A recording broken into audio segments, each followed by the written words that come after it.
All right, Battle Science Podcast. I'm not having any super flavorful intro because we have like stuff to talk about, a bunch of stuff to talk about. So here, have the musical interlude thing.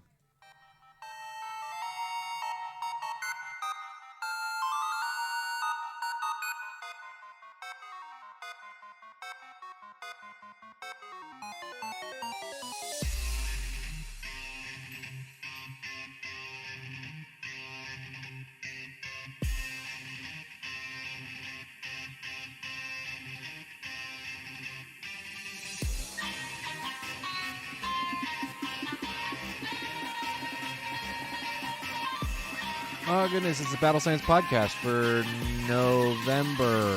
Very, very end of November. This is November 29th, 2022. We are on the doorstep for 2023. God, that terrifies me. I don't know about you, Jesse. December was the war. October when we turn around. Yeah. I'm Steven, a.k.a. Boy in the Woods, joined as always on the Battle Science podcast, Jesse, a.k.a. Rocket Admin J. It is currently Hoot Hoot Spotlight Hour, and I don't have the shiny. I'd love the shiny, but, you know, nothing I can really do about that.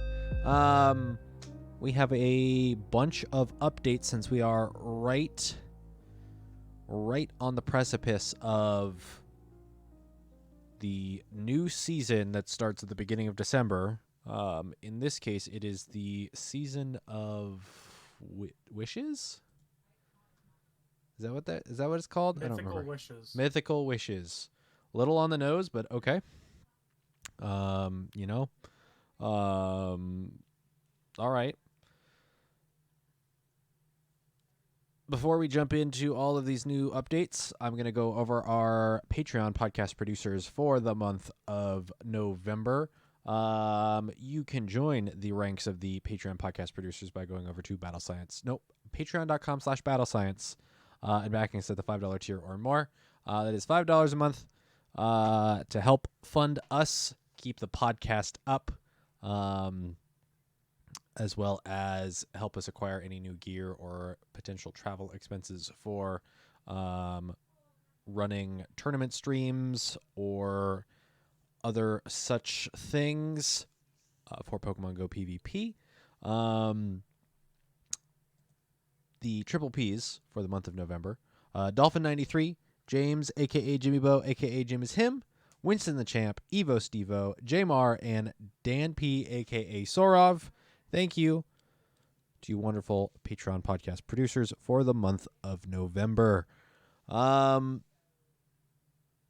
Okay, so if you're watching the video version either on Twitch or over on YouTube, you see the nice little teaser of what we kind of guessed what would happen. There is a chance Niantic could have zigged or could have zagged. That's an inadvertent joke about Zigzagoon, a Hoenn Pokemon. Ha ha ha ha ha. Oh, I get it. We could have gone a Alola tour or a Paldea tour,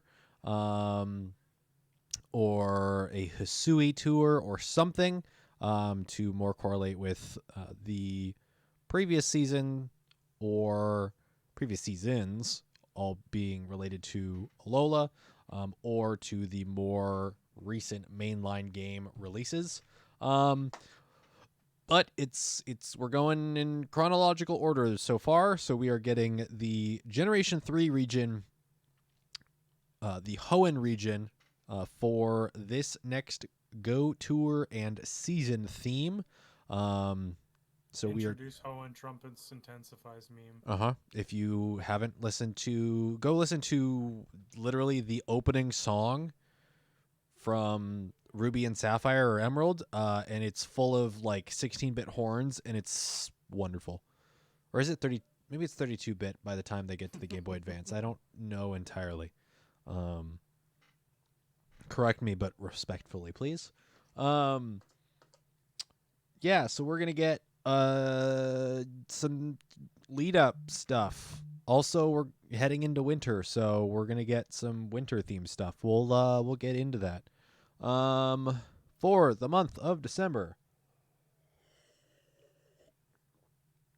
hydrate as always.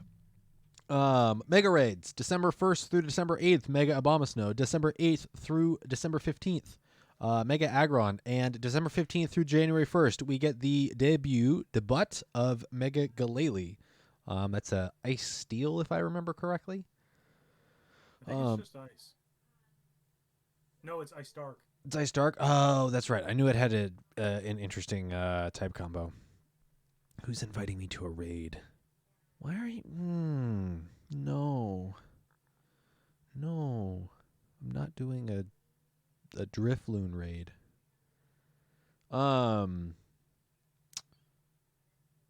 going off of the December content update via Niantic of the Season 9. I forgot to send you this link, and I'll do that right now. Mythical Wishes. That's what you're reading. The image infographic that they sent?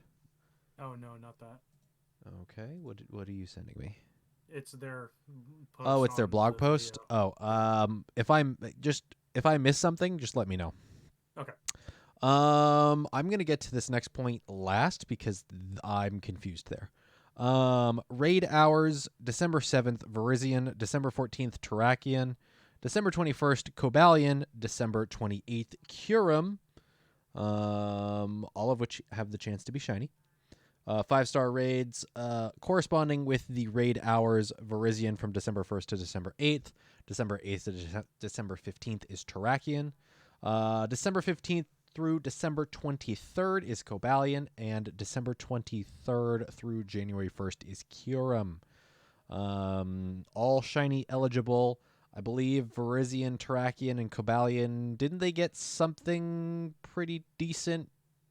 Did one of them get high horsepower or something? Virizion got quick attack. Virizion got quick attack, and then none of the legendaries got a new move. Not this season, but like last season. They have Sacred Sword. Okay, I feel like they got something inadvertent that wasn't announced. Maybe they retracted it last season. As an oopsie, I don't know entirely. Events. Let me get a little zoom action going on in here. This is some small text. December 3rd, heading to Hoenn Mega Raid Day from 2 to 5 local time. We will get into that in a later topic here. Mythic Blade. Boy, howdy, does that not sound like a Ghost Steel type that everyone would be excited for? I don't think that's what that is. No? You don't? I think that's the 4th Sword of Justice. Oh, you think we get Keldeo? Mm-hmm. Interesting. That would make...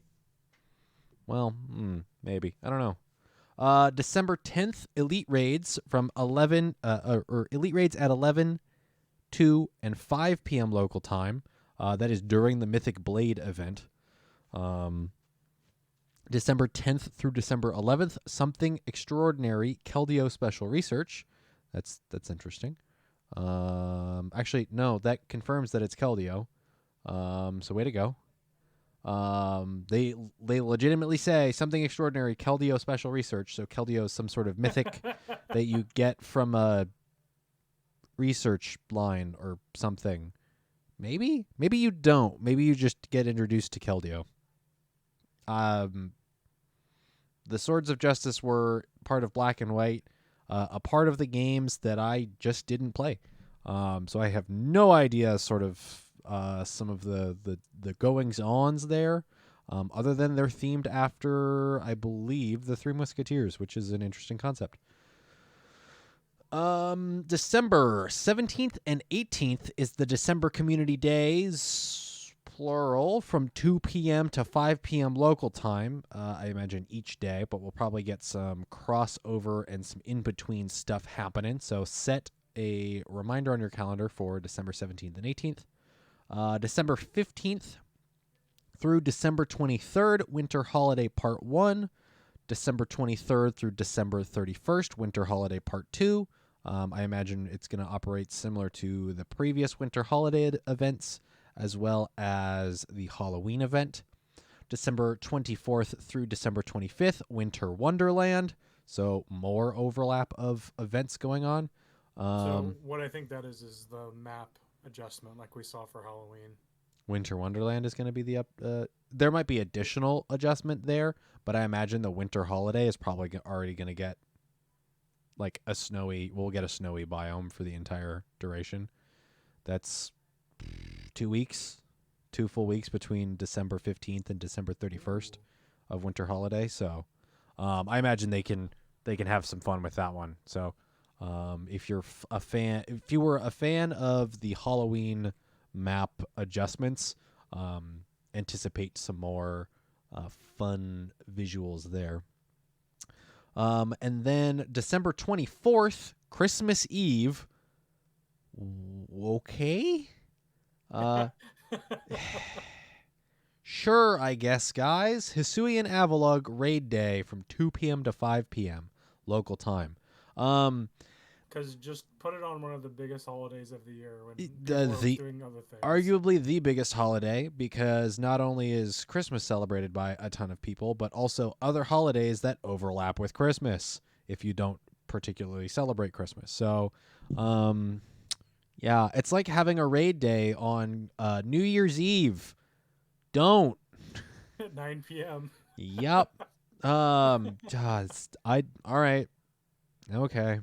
I mean, let's not give them ideas. They might actually do it. They might. Hisuian Avalugg will probably be back, so it's not going to be like the only time. Considering we had Hisuian Braviary the other, what was it, earlier last season? Yeah, the beginning of this last season, and then it showed up in a couple of events throughout the rest of the season. So, yeah, I don't. It's a annoying way to do it. Also, I don't know Hisuian Avalugg. What's its type adjustment? It goes from just looking it up. It's ice and rock. Okay, so it goes from a monotype ice to a ice and rock. 4 times weak to steel. I don't think. Well, we know how relevant steel is, though. Who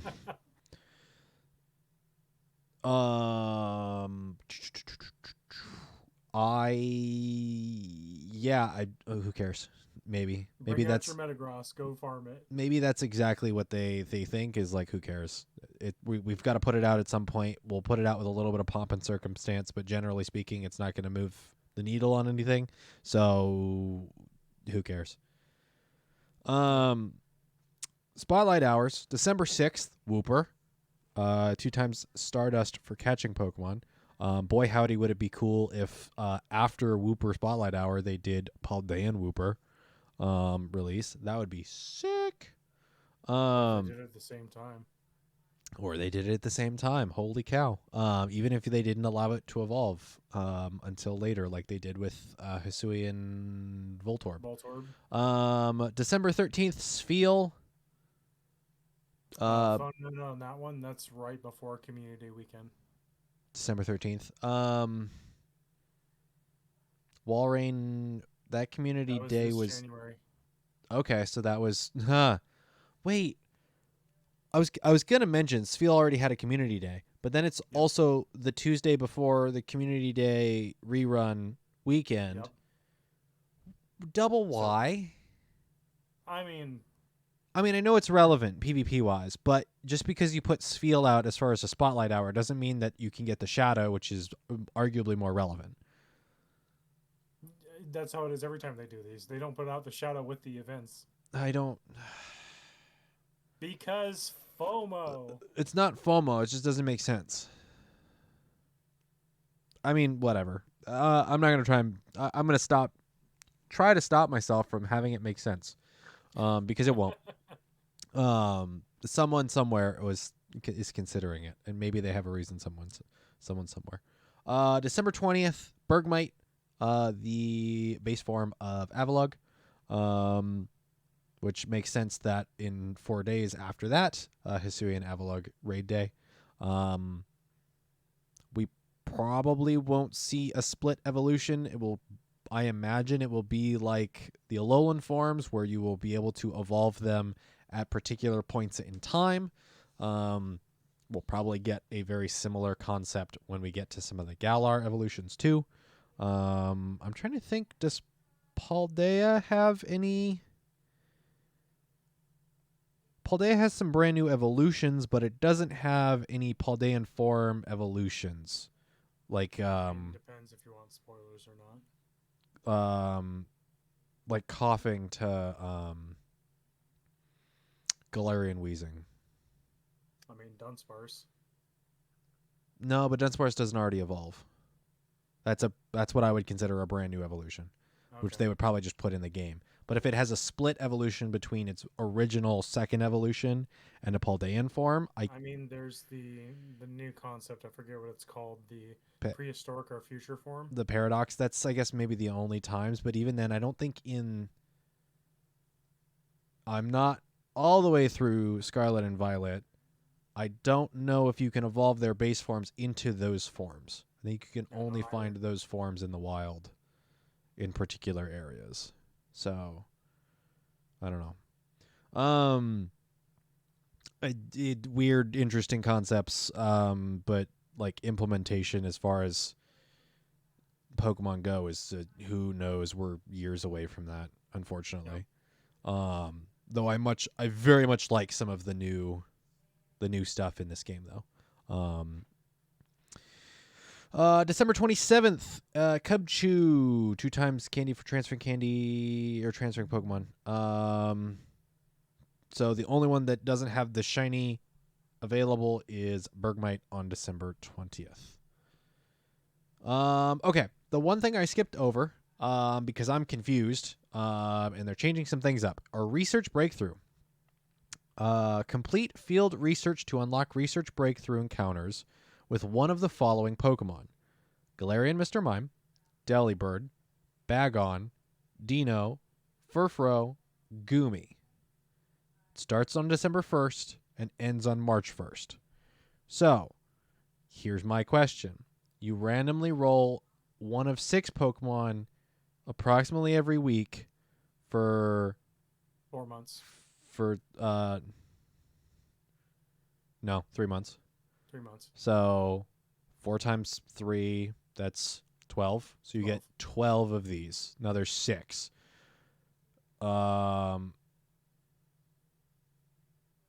So are you getting 2 of each?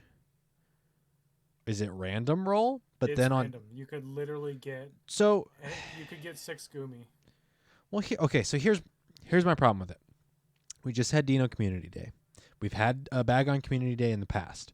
Delibird's going to be all over the place when it comes to the holiday events. Galarian Mr. Mime is incredibly more rare than any of these. Furfrou, I don't know how that makes any sense as far as this season, but okay. It doesn't spawn pretty much anywhere except for particular events where it's featured. And then Goomy at some point will have its Community Day, but it is incredibly uncommon currently. I don't know why they're turning research breakthroughs into eggs, but they're turning research breakthroughs into eggs, and it's a really dumb concept. Is that just my opinion? No. I do. But it's a test. They're obviously trying to test something. Yes. I thought you were going to say it's a test to see if players are going to interact with it. And that's a catch-22 because they're going to interact with it once you get 6 pieces or 6 days worth of research done. You have to complete it. So why? Why? What do you mean? You don't have to collect the streak rewards. If you're able, yeah.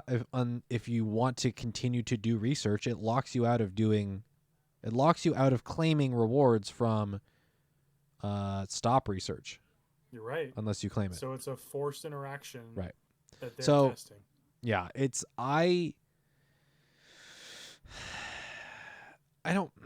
It's make it one. Make it only one. It's exactly the same concept as not being able to get items from stops, even if you. What's the way Bryce puts it? You're not able to spin stops to get research. I should still be able to get my raid passes and research without having to have items. Yeah, even if your item bag is full.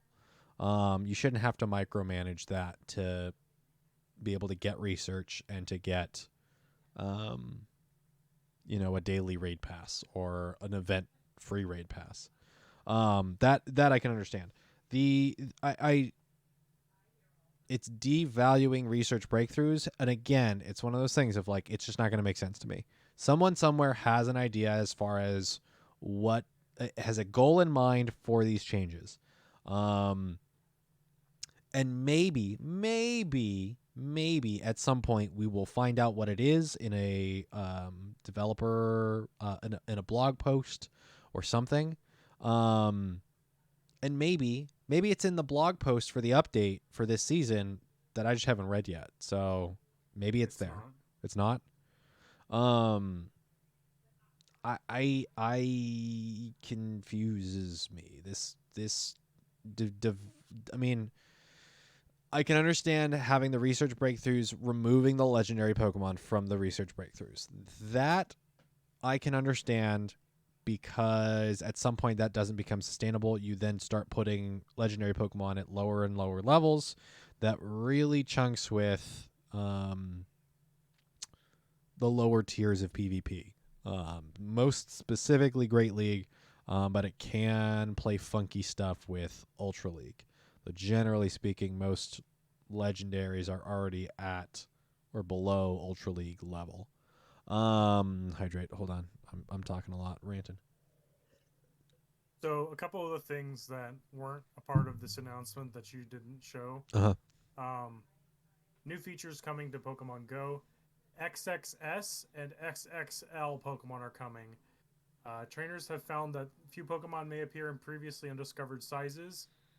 And it shows an image of Poochyena with 3 different size categories. Okay. Standing next to the trainer on the profile. Oh, so like kind of like what they do with the Pumpkaboos right now, but they haven't confirmed or denied if it affects stats. Okay. But it's visually different sizes. Okay, so in the game there's already XXS and XXL sizing. It's just that the models don't reflect that? Correct. Okay. I doubt that's going to change stats because it doesn't in the main series games. The only ones that do are the Pumpkaboo and Gorgeist. Yeah, Pumpkaboo and Gorgeist. That is a neat addition. That maybe somebody asked for. The one thing that I think that might make some sense to connect with is primarily the main series games, but also a potential connection to transfer from Pokemon Home. Just because you can catch something in something like Scarlet and Violet. In the overworld, there is difference in, I think it's the size differences are more pronounced in Legends Arceus. But in Scarlet and Violet in the overworld, you can see size differences between Pokemon in the overworld. Having that also reflect in Pokemon Go, I think, is just making sure things are a little bit more consistent and a very small potential of getting the nod of being able to bring stuff over from home. I don't know how that would work. If they do allow you to bring stuff over from home into Go, I can't imagine it would go well. But it is a potential. There is a potential of it happening. So, and then other season-specific bonuses: increased damage from participating in raids remotely. Trainers can now open 40 gifts daily and send 125. Wow. And then the other big one that everyone loves: 1 guaranteed XL per trade for trainers above level 31. And all trainers will receive an additional regular candy of that species per trade. Very nice. I believe I still have a bunch of those Alolan Sandshrew for trades, so we should get those out of the way. This starts December, what was it? December 1st. December 1st? December 1st, and it should start at around 1 p.m. GMT. So with the Community Day coming up, with all these other events coming up, if there's any Pokemon you want to save to get XLs to trades with your friends or your family, start saving and tagging things. Mm-hmm. Take advantage of the interesting, still only 100 trades per day, though. Yep. It's actually probably in the Go Battle League update, so I was going to hold off on a particular discussion that we Okay. are probably most likely going to be having. Was there anything else? Or actually, can That's we? it. Okay. Everything else you've covered. Then let's go into the Go Battle League Mythical Wishes update.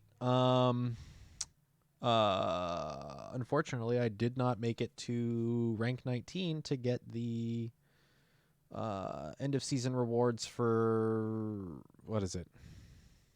The Elite TMs. I still have a bunch from previous seasons that I haven't used, so whatever. Little bit of a bummer, but even with playing all of the Ultra Sun and doing GBL, I just didn't play enough GBL. Speaking of which, actually, I might try playing Omega Ruby and doing Go Battle stream there. I might flop between doing more Ultra Sun because I do still want to play Ultra Sun and doing Omega Ruby, and then doing GBL teams based on the Pokedexes from each region, respectively. Maybe we'll see. I just know that with the time I have doing those streams, I will not be able to complete a Pokemon game. A main series Pokemon game requires many more hours to dedicate to completing those games. Holy cow. I think I'm not even halfway through Ultra Sun. So, though we will be getting Ultra Sun back as far as a focused region for a season, I'm sure. All right. Go Battle League Mythical Wishes schedule. So starting on December 1st, we will get Great League and Great League Remix. December 8th. So this is in 1 week increments, I believe, the entire time. So Great League and Great League Remix. Great League and Fighting Cup Great League Edition Remix. That's a mouthful. Yep. December 15th, starting December 15th, Ultra League and Ultra Premier Classic. December 22nd, Ultra League and Holiday Cup Great League Edition. I wonder if they're just changing the names of them to make them more clear, I guess. December 29th, Master League with 3x Stardust from Win Rewards. Actually, this is for both. So both Master League and Holiday Cup Ultra League Edition. 3x Stardust from Win Rewards. January 5th, Master League and Master League Premier Classic. January 12th, Great League, Ultra League, and Master League. January 19th, Great League, Weather Cup, Great League and Weather Cup Great League Edition. January 26th, Great League Electric Cup Great League Edition. February 2nd, Ultra League and Ultra Premier. February 9th, Ultra League and Love Cup Great League Edition. February 16th, Master League and Master Premier, 3x Stardust from Win Rewards. And February 23rd to the end, March 1st, Master League Mega Edition and Hoenn Cup Great League Edition, both with 3x Stardust from Win Rewards. Regarding Curious as to why they make Stardust only available during the Master League ones. Well, here's the thing. So, Master League Mega Edition and Hoenn Cup Great League Edition, there's still a Great League available. And then the other weekend with 3x Stardust from Win Rewards, it's Master League Holiday Cup Ultra League, which is going to be a little bit more refreshing. And then Master League and Master Premier Classic. Which allows for a little bit more flexibility, but it's still not fantastic. I don't really know reasoning. I think they're just spaced out throughout the season as well. So, all right, here's a thing that I want to discuss. Regarding classic cups, I saw this pop up on Reddit with some discussion. Trainers, as Candy XL has continued to become more accessible thanks to Candy XL becoming available at level 31 rather than level 40, and Rare Candy XL being a potential reward for completing in-person raids. We will be retiring the Classic Cup format after this season. We will be running Premier Cups more frequently in the future seasons ahead. So Classic, meaning no XL. Any Pokemon that requires an XL candy to be spent to hit its limit will not be eligible. If you hit it basically level 41 Pokemon and up. Well, level 42 Pokemon and up, level 41 hit with Best Buddies are okay. No, I'm going too far into the weeds. Because Best Buddies is a half level, correct? Or is it a full level? It's a full level. Okay. So level 41 Pokemon gained via Best Buddies, getting to level 40, getting that additional level from Best Buddies, those are okay. Any Pokemon that have any XL candy spent on them, those are not allowed in Classic Cups. Premier Cups are no legendaries. No legends, no mythics. Is that correct? That sounds right, yeah. Okay. I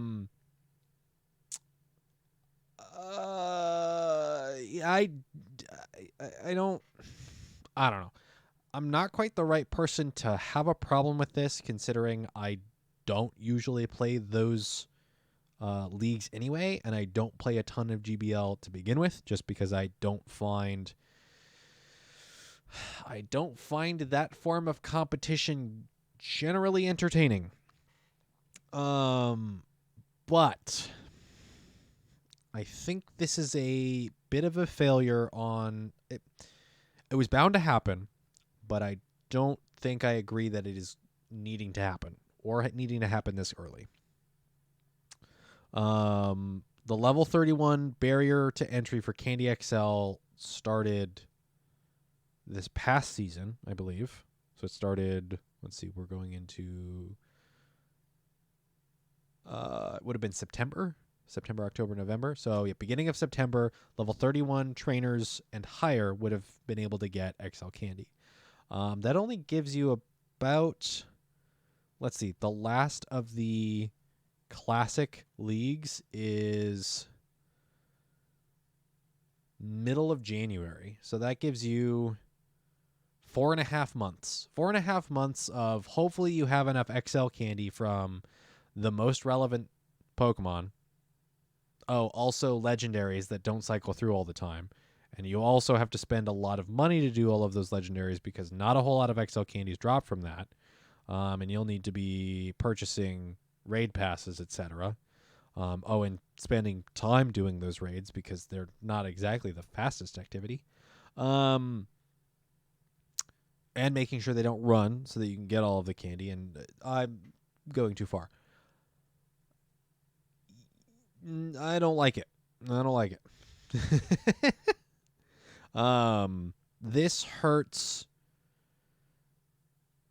I think this kind of hurts the enthusiasm when it comes to the higher tier Ultra and Master League.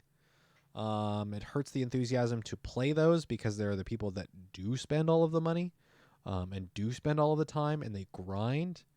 Those are considered whales. I don't really know what the etymology of calling players that spend a large amount of money on a video game a whale. Generally speaking, you spend a lot of money on a game that doesn't require you to spend a whole lot of money, if any money at all. Considering you can play Pokemon Go free to play, or you can put a ton of resources into it. But don't worry, the people that play free to play will let you know they're free to play. Well, the people that are whales, you'll definitely be able to tell that they're whales. So, I'm not dissing against people who free to play. You have a much more stronger willpower than I do. Yeah, I am a very casual spender when it comes to Pokemon Go. Very casual. The one thing I will say about them removing Classic Cups is I go back to my argument is what's the concern with not letting all 3 cups and then them adding on these special themed ones every few weeks? Mm-hmm. Where's the harm in that? If you're afraid players are only going to play one format, they're going to do that anyway. Yeah, or why not have all 3 formats available as well as having one thing that rotates through. That's what I mean. Yeah, like just at all times. Like, why have Great League, Ultra League, and Master League rotate on a bi-weekly basis? Why not just have them available at all times? And so the people that whale and want to do Master League can do Master League all the time. The people that want to, go weird with it in Open Great League, where there's a lot more things that are available and a lot more things to mess around with, let them play Great League all the time. It's probably a server resource issue, less and less of a player focus issue, if anything. But it's not. It's a weird. Yeah, I don't know. I mean, they're what? This is season 9 now. This is season 9 of not GBL, because GBL started before. Right. This is like season 12 or so. This is season 9 of quote unquote seasons, which I want to say weren't always 3-month durations. The thing is they've had the time to realize the players that are going to play Great League are going to play Great League. Yeah. So if it's more of a way just to force people to have to play a certain format, then that's one thing. If it's servers, that's another thing. But I just think they've had all this time to refine technology, if you will, that I don't think servers should be an excuse. If that makes sense. I really dislike having to be forced to play League, and arguably I don't have to play during that time. Yeah. But it's when it's convenient to me, and I'm more or less forced to play a league that I begrudgingly do not like. Mm-hmm. It's a catch-22. It brings up a question that I don't know if I brought it up here on the podcast, but I feel like we've kind of at least talked around it. Is Niantic a game developer or are they a tech developer? I'm not 100% sure. There are some choices here within Pokemon Go, especially early Pokemon Go, that don't feel like there is a game developer on the other end, but it feels more like there is just an app developer. Also, the sort of odd format in which that Pokemon Go is, especially PvP, is Pokemon Go is a fitness-based game. It relates into the 3 pillars of what Niantic does when it comes to developing the game. There are 3 pillars as far as what to focus on. So it's hard, I think, maybe, to have this sort of sidecar almost. So like the main experience of Pokemon Go is like going out and meeting people and exploring, and that's your motorcycle. And then this weird sidecar that's just attached to it that's PvP, and that they have to kind of, maybe it's not used all the time, but it's there, and they can't just remove it, and they can't just let it like break down, because then the whole motorcycle just doesn't want to work, or just doesn't work as well. I mean, they picked up an IP knowing what the biggest draw of the IP was, I assume. But here's the thing. It took them a very long time before they decided. It took them a very long time, not necessarily before they decided, because that's putting words in somebody's mouth. It took them a very long time for them to implement PvP, and I imagine there was a lot of discussion on if they should. Because at that point, that would have, if they had made PvP its own thing, like I thought they were going to do with Masters back in the day, that would have probably split a big part of the player base. Mm-hmm. And they probably didn't want to do that. They wanted to keep the revenue coming in. Yeah. That was it, actually. You know what? That reminds me of that period of time, and that was a very weird period of time of like, is PvP going to go over to Masters? Or all of these like no. That didn't happen. No. That's a very fun thought to go back to. A very, very goofy time in hindsight. Yeah, I don't. Yeah, sure. Over time, XL candy will be considerably more accessible for a lot of Pokemon, and a lot more relevant Pokemon as those relevant Pokemon show up over time. Um, so, I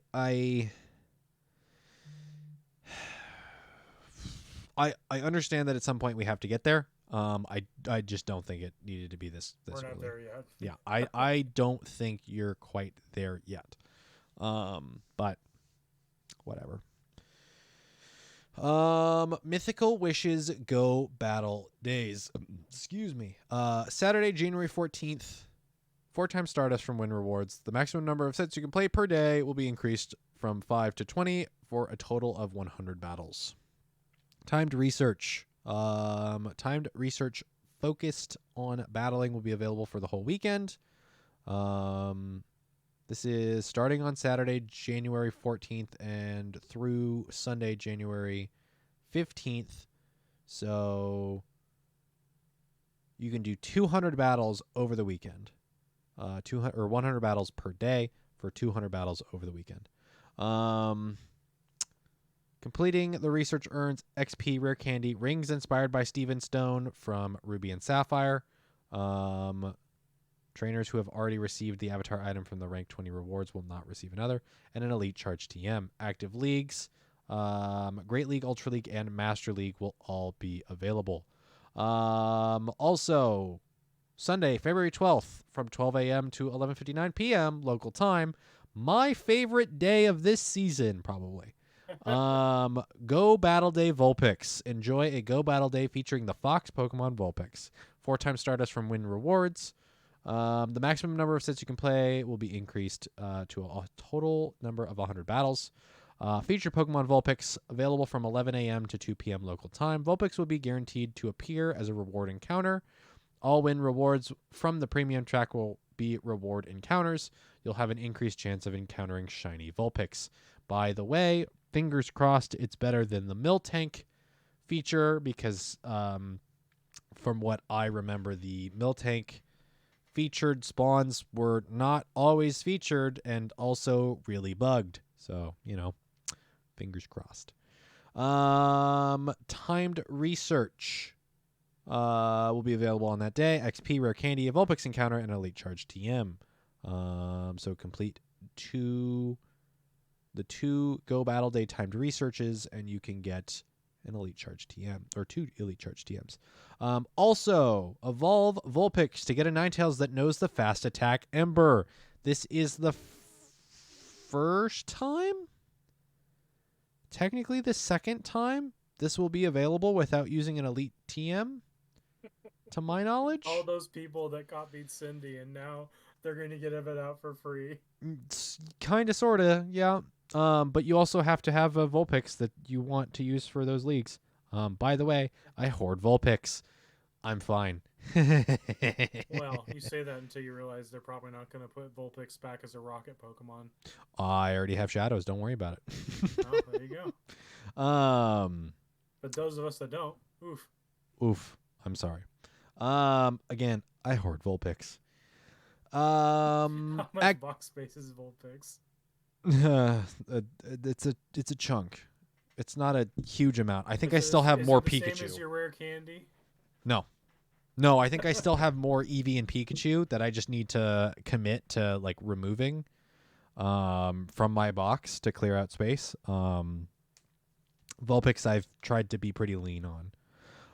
Active leagues during Vulpix Go Battle Day, by the way, are Ultra League, which I don't think Ninetales gets anywhere near. So, yay. And Love Cup Great League Edition, which I want to say is, what is it, red, pink, and white colored Pokemon? And so, a Hundo Vulpix maxes out at 2577. A Hundo Vulpix? Yeah, or Ninetales. 2577? Yeah. Does it perform well enough for Ultra League, though? Below Ultra League, you want, think 8, 15, 15? Is that usable, though, in Ultra League's meta? Yeah, I mean, it's Think how well it performs as a fast charge move attacking Pokemon in Great League. It might be available to be used in Love Cup. I don't know. I don't remember off. I feel like Love Cup was pink, red, and white Pokemon. That sounds about right. And I don't know if Ninetales classifies that or if it classifies as yellow. I don't know. You have to go back to the traditional Pokedex. You'd have to go back to Bulbapedia has each of the colors that they're referenced as in the at least Gen 1 Pokedex. Go Battle League Season of Light rewards. At level 1 or rank 1, you can get Metang and Marini. At 2,000, which I think is Ace. Axew. This is for the end of this week. Oh, Go Battle League Season of Light rewards. No.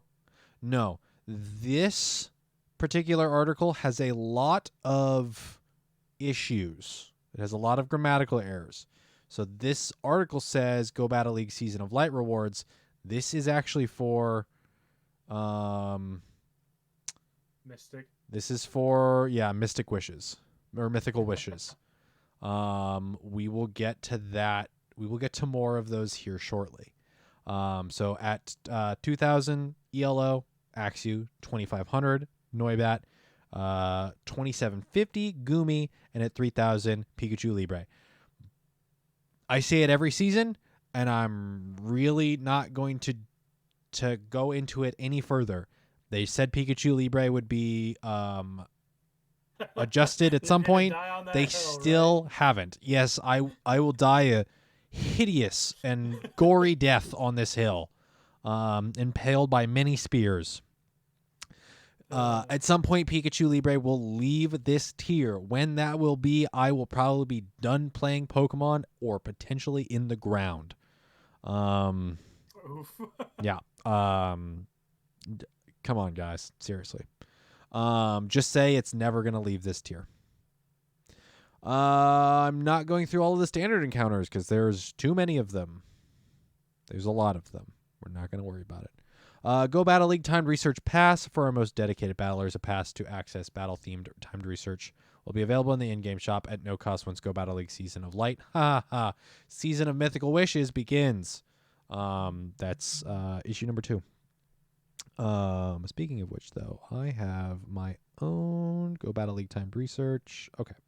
I'm 2 wins away from getting another 1,500 Stardust. I don't care. This time research will keep track of your victories throughout the season. So unless this is specifically for a last season and they just forgot to remove it for the article for this season because they copied and pasted, I don't know. Avatar items and other rewards. Again, at rank 3, you get the Pikachu Libre avatar costume. At Ace rank, you'll receive the rings inspired by Steven Stone. At Veteran rank, you'll receive shoes inspired by Steven Stone. Why are the shoes not first? That's a odd whatever. At Expert rank, you'll receive top inspired by Steven Stone and pants inspired by Steven Stone. AKA you'll receive Steven Stone's top and pants preferably washed already. At Legend rank, you'll receive the pose inspired by Steven Stone, where he points with all 5 fingers in your general direction. Yeah, it's cool, I guess. His pose from Ruby and Sapphire. Yep. Nothing more. I still wish some of these avatar items would be in some sort of paid feature, because boy howdy am I not getting those ranks. Seriously, there are tons of other gym leaders and champions that they haven't featured yet. How come that stuff is not available in like a paid tier? Cups. You can look forward to the following cups this season. Cups that hold liquids. Cups that don't hold liquids. Etc. That's a dumb joke. I drink more water. You should too. Not just you, Jesse, but everyone. Great League. Surprise. Pokemon must be at or below 1,500 CP to enter. Please, at some point, just Great League, Pokemon must be at or below 1,501 CP. Just one. just for 3 months. Just go for the goofiness. Great League Remix. The 20 Pokemon most used by trainers ranked Ace and above Great League will not be allowed in Great League Remix. The following your top metas. The following Pokemon will not be allowed: Venusaur, Nidoqueen, Alolan Ninetales, Lickitung, Lantern, Azumarill, Umbreon, Skarmory, Swampert, Sableye, Medicham, Altaria, Walrein, Registeel, Deoxys Form Defense Form Deoxys. I goofed that one up. Bastiodon, Scrafty, Galarian, Stunfisk, Talonflame, and Trevenant. I'd just like to point one thing out. Mm-hmm. Congratulations, Lantern. You did good last season. You did well enough to get banned this season Yep. in Remix. I wonder what Pokemon it bumped off. Would require pulling up the previous season stuff. So, Give me a minute. I'll look and see. Ultra Premier Classic, Legendary Pokemon, Mythical Pokemon, and Ultra Beasts are not eligible. So they're adding the Ultra Beasts tag. Very good. Very good.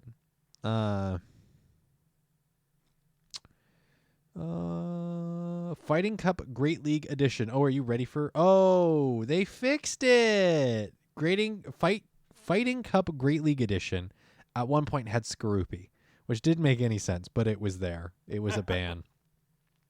Fighting Cup Great League Edition. Pokemon must be at or below 1500 CP. Psychic type Pokemon are not eligible.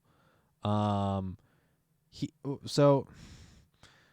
Cup Great League Edition Remix. The one bullet point that's not here is Pokemon must be at or below 1500 CP to enter.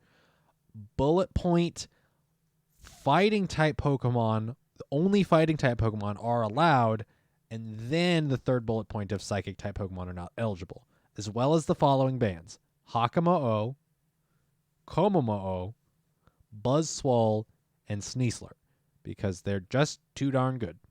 Hakamo-o and Komomo-o are counter users with dragon moves that just perform grossly. Buzzwole has poison moves. No, Buzzwole has bug moves and poison moves along with fighting type moves. Is a bug fighter, and is generally pretty darn gross. Also, not super It's accessible. More or less lunge. Yeah. Lunge is just too powerful. Overall, also is not super accessible at 1500 CP. I think if you did everything for GoFest, you had access to 2 of them. And then the most recent event last weekend. So 3 of them under Great League. So, and then Sneasler, because that was also very limited, and is a poison fighting, and resists all of the fighting, because fighting is neutral against fighting, and in this case, Sneasler just doesn't care. So, with most of those, it's an accessibility issue. Yeah, and that just makes sense. Yeah, because, what's its base form? Jumango, Hakamo-o, and Komo-o are all very inaccessible as far as to get. They are very rare, so they'll get their community day at some point, but it's going to take us a little while to get there. We'll get Goomy first, I think. Goomy or Noibat, one of them. Right. Yeah, at around this time next year. Holiday Cup, Great League Edition, Normal, Grass, Electric, Ice, Flying, and Ghost type Pokemon are eligible. Weather Cup, Fire, Water, Ice, and Rock type Pokemon are eligible. It's interesting that it's the weather, but flying type aren't allowed? It's the weather element attacks: Rain Dance, Sunny Day, Sandstorm, Hail. Okay. Electric Cup, Great League Edition. Only Electric type Pokemon are eligible. That's pretty interesting. Stunfisk and Charjabug are banned. Fascinating. I don't... Charjabug just too thick. Charjabug's too thick, and Stunfisk also resists everything. If this were the main series game, it would also not take any damage from any of those moves. So, that seems fair. Ooh, they adjusted Love Cup. So Love Cup is only red and pink colored Pokemon, and they have, oh my goodness, they have lists. They have lists. They have their own lists. They have their own white lists. That's adorable. And it's just at the bottom of the page. We'll get there, okay. Hoenn Cup Great League Edition. Only Pokemon with a Pokedex entry, Pokedex number from 252 to 386 will be allowed. Deoxys. Yep. Deoxys Cup. Yay. I don't think there's really a dark type for Deoxys to get beat up by. So attack changes. Are you ready for 3 adjustments? Look out. Here comes Wing Attack. Wing Attack. In trainer battles, energy generation increased. Because I honestly think that was kind of needed. Let's see. You said people have been saying that's Noctowl, Staraptor, and Pelipper. Does Pidgeotto have it or no? Pidgeot? No, Pidgeot uses Gust. That's right. It's Gust. Charizard has it. Charizard does have it, doesn't it? Isn't it Legacy? Yeah. To my knowledge, the energy generation increase is like small. Basically, it's the bird up meme. Right. Have they released the numbers on that one? Not that I've seen. Okay, because the infographic I have that you sent from Ghost Stadium only has Charm is the only one that has an adjustment as far as the numbers. Poison Fang, trainer battles, energy cost increased. I'm not the most upset with this one, to be honest. Especially because they put Poison Fang on a number of different things. It just means my boy Golbat and my boy Crobat are just not as good. Well, they benefit because Golbat has Wing Attack. That's true. Yeah, Crobat has... So Golbat stays about the same, like I mentioned earlier. It just gets Shadow Ball 1 turn faster. Mm-hmm. That's making neat, though. It a little bit more scary, but yeah. Crobat unfortunately doesn't get Wing Attack. Yeah. Until we get a Community Day and it gets Wing Attack or something else. We'll see. Yeah. Zubat Community Day. You're going to hate it, but it's going to happen. And Wismer. Take your bets. And then the move that is not the bedrock of PvP, Charm, has had its trainer battles power reduced from 16 to 15. Charm users are rioting. Dramatic pause as I drink some water. I don't think this is as dramatic as some people are making it out to be. I think I have to dive into some details to see what a percentage of damage reduction from one season to another with this Charm nerf. Razor Leaf is still really good, and I think it had almost exactly the same adjustment a couple of seasons ago. Yeah, but how many Razor Leaf users are you seeing? I think that's an over-dramatization of the result of its damage reduction. I think people are thinking, oh, now Razor Leaf is trash. I just don't want to touch it. And it's like, well, if you get down and dirty with the stats, I don't think it's that bad. I think the one strat that does get hurt from this is going ABB, where B, so A of one type, B and B of another type, specifically in Go Battle League, where you're running only 3 Pokemon, having 2 Charmers in the back, running 2 Charmers in one squad of 3. I think this hurts that strategy in particular, just because you then have 2 Pokemon's worth of the amount of charm damage. That is when your damage reduction from one season to another will be felt more, I think. Charm Hole. Yeah, so Charm Hole is probably going to be not as effective. Not quite as effective. A little less oppressive, to be honest. So But I think with the prevalence of poison that we've had in the last couple of seasons, I you know, that will help as well. That will continue. Attack availability updates. Now this is some really cool stuff. Litleo and Pyroar are now able to learn the fast attack Incinerate. If Litleo wasn't already good in Little Cup and Pyroar, I don't remember what meta Pyroar was available in. Ultra. Was it no, there was maybe it was a Sylph League. I think it was a Sylph League where Pyroar was one of the only fire types available. Because I think normal types were allowed, and Pyroar is a normal fire. Excuse me. Now that it has Incinerate, that's gonna perform better because I think before it had like Fire Fang that just didn't feel quite as good. It's a great question, Jim. I'm gonna go through the move availability updates, and then we'll I don't mind sort of speculating on that.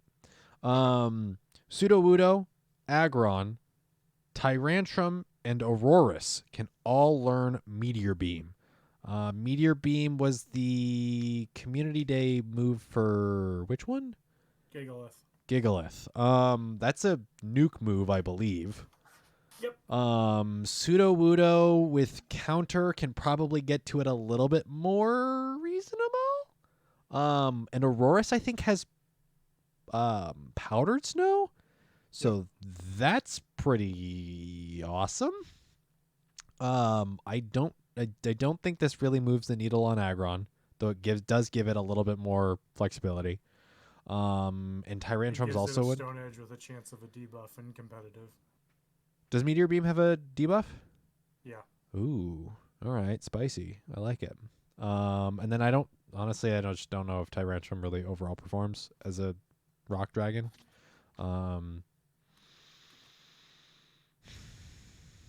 Yeah. Dusclops will now be able to learn the charge attack Poltergeist. I almost called it Poltegeist. I need to Poltegeist. correct myself. It's 100% chance to increase attack. Meteor Beam is? Wow. Whoa, okay. But it's still a nuke move, right? Yeah. That's okay. Its base power is 140 Uh, and requires 120 energy, so it's Hyper Beam. That's kind of gross, but also that's kind of awesome. Especially on something like Aurorus that can probably get to it in no small or in a smaller amount of time. This doesn't help Aggron in the absolute slightest. Maybe helps it be a more better rock type attacker for PvE. Yeah. But not having access to that raid, boost. Much like with the ghost ones, it's a raid move. Yeah. Dusclops, Golurk, and Gorgeist all get Poltergeist. Again, a nuke move. I don't think Golurk, maybe in Ultra League, Poltergeist works on it. There's some speculation that, so initially it was Dusk Noir that got Poltergeist, but now it's confirmed that Dusclops got it. And Dusclops in Great League is a level, what? Close 43. Yeah, pretty chunky. So that's not bad. It just doesn't help that a lot of things have anti-ghost. It makes it so that you can replace return. You don't have to have return. You can run it over Shadow Punch, I think it is. Okay. That is helpful. And then Gorgeist just doesn't... Gorgeist is really niche anyway. I don't think Poltergeist really helps it. No. Why run that when you can run Shadow Ball?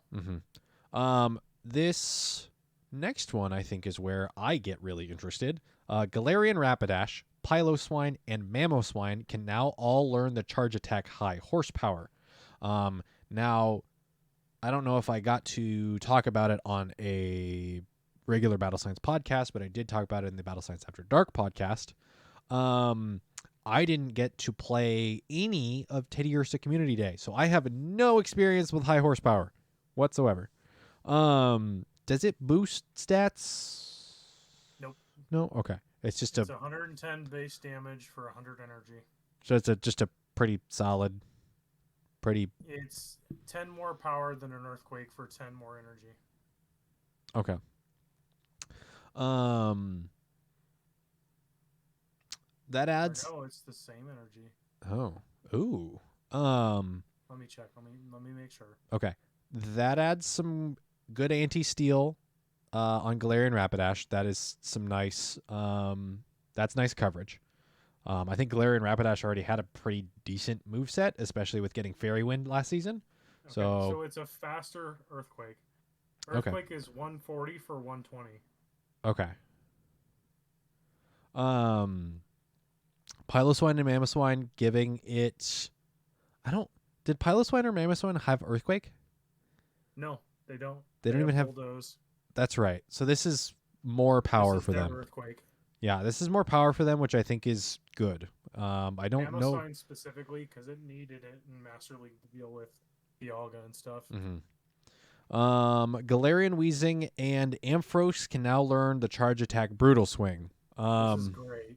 This is my favorite part of the update. So Galarian Weezing now has what? Fairy Wind, Brutal Swing, and Sludge Wave and Overheat.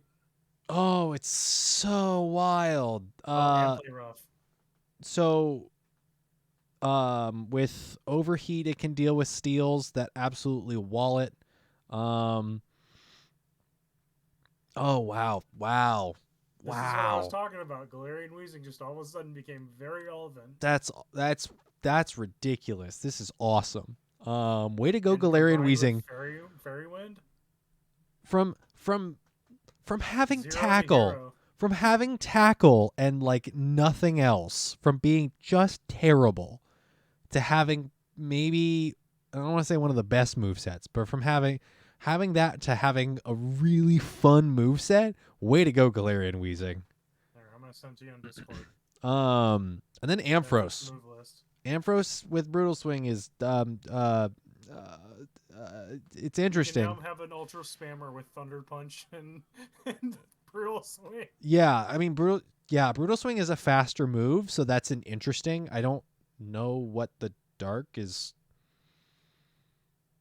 helping it beat that it. It helps it beat Shiftry or not Shiftry. Trevenant. I guess. Yeah. It ghosts and psychics. So yeah, I don't know. I mean, it's either that or Focus Blast. Yeah. And it's Focus Blast requires more energy anyway. So look at those moves on Weezing. Where's movesets? Tackle and Fairy Wind as far as quick moves. Play Rough, Sludge. Play Rough, Sludge, Hyper Beam, and Overheat. It had, what did it have initially? Was it Tackle? Just Tackle, Sludge, and Hyper Beam? and Yeah. Okay. Yeah, it was bad. And then they buffed Tackle. And then they gave it Fairy Wind. Or no, they buffed Tackle and gave it Fairy Wind in the same instance. And then at some point previous to that, they give it Play Rough. And now they're giving it Brutal Swing. That's wonderful. It's a Army Knife now. This is great. This is absolutely wonderful. Jimisim asks why so few updates. And here's my shoot from the hip answer right off the bat is we're nearing a point where the balance is actually pretty solid. Where this is not hitting the small adjustments, the attack changes are small adjustments where maybe a little bit more overall balance could be used. They're not anything super major. They're just small adjustments where it feels like Charm was a little bit overused. Poison Fang was a little bit overused. And Wing Attack is something that was underused.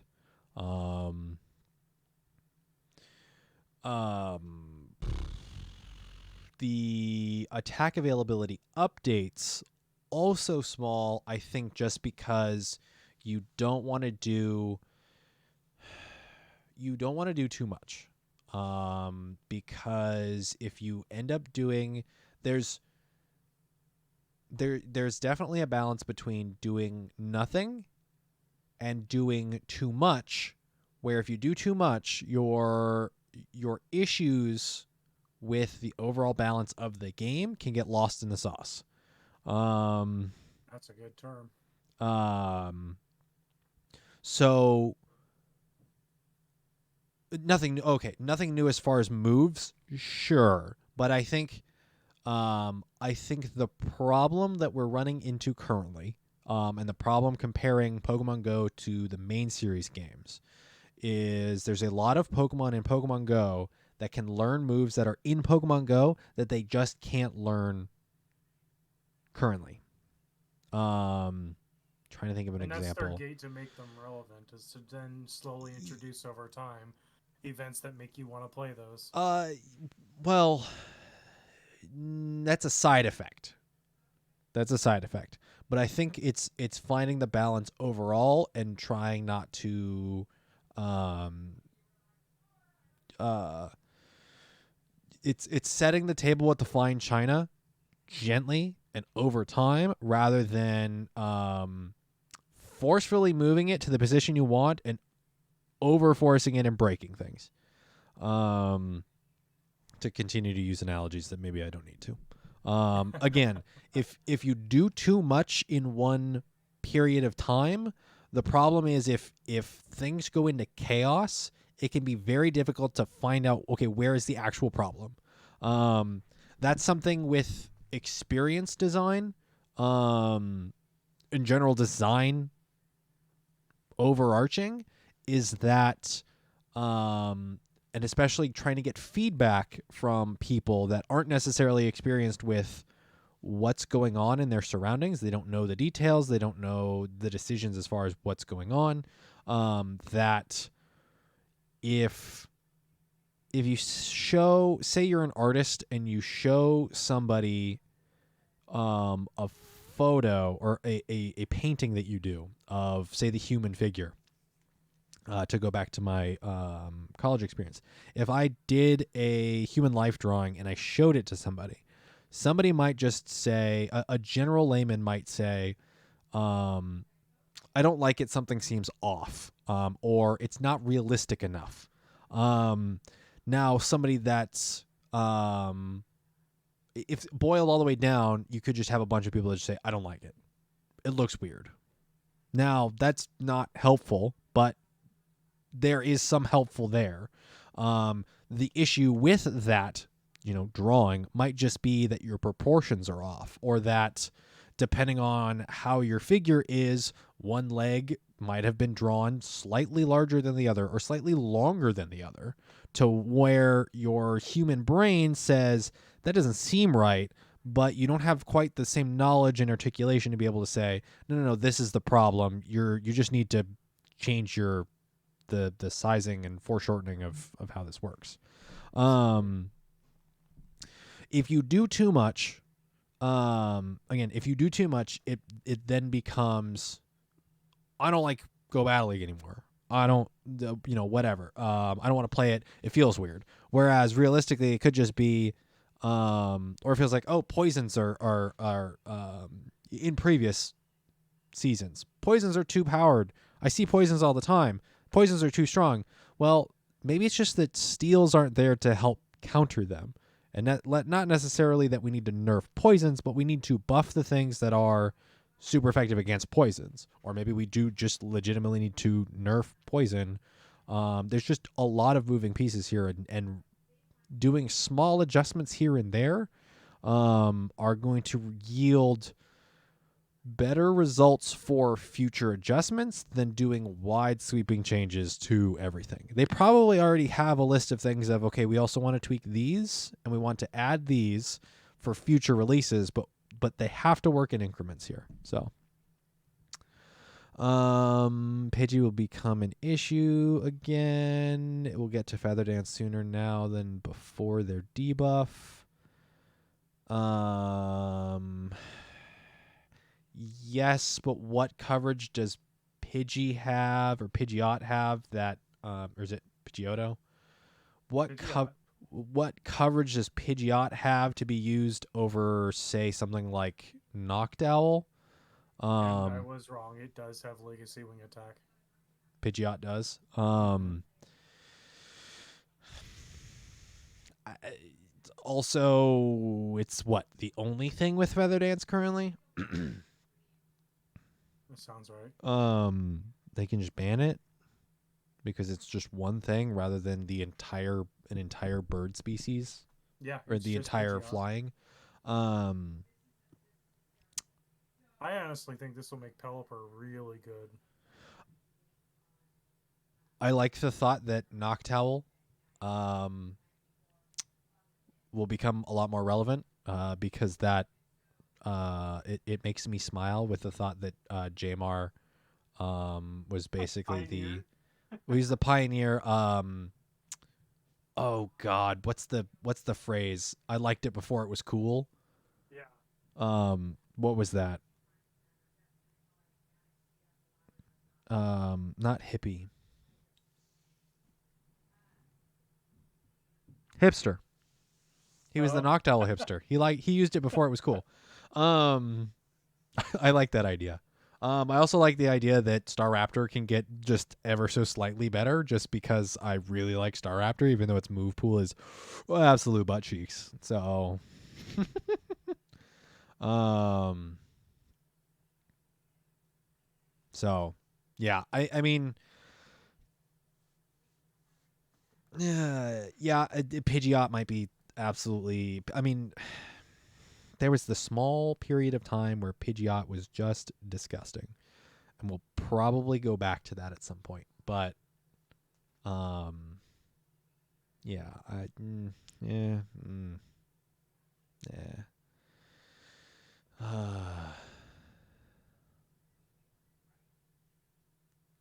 Um, I think they're constantly looking at it, Jim Sim. As far as fine tuning, it's less of being at the point of fine tuning. It's just at the it's more of their um they're always fine tuning, especially some of these move tweaks in particular, the attack changes. Um, these are very fine tuning.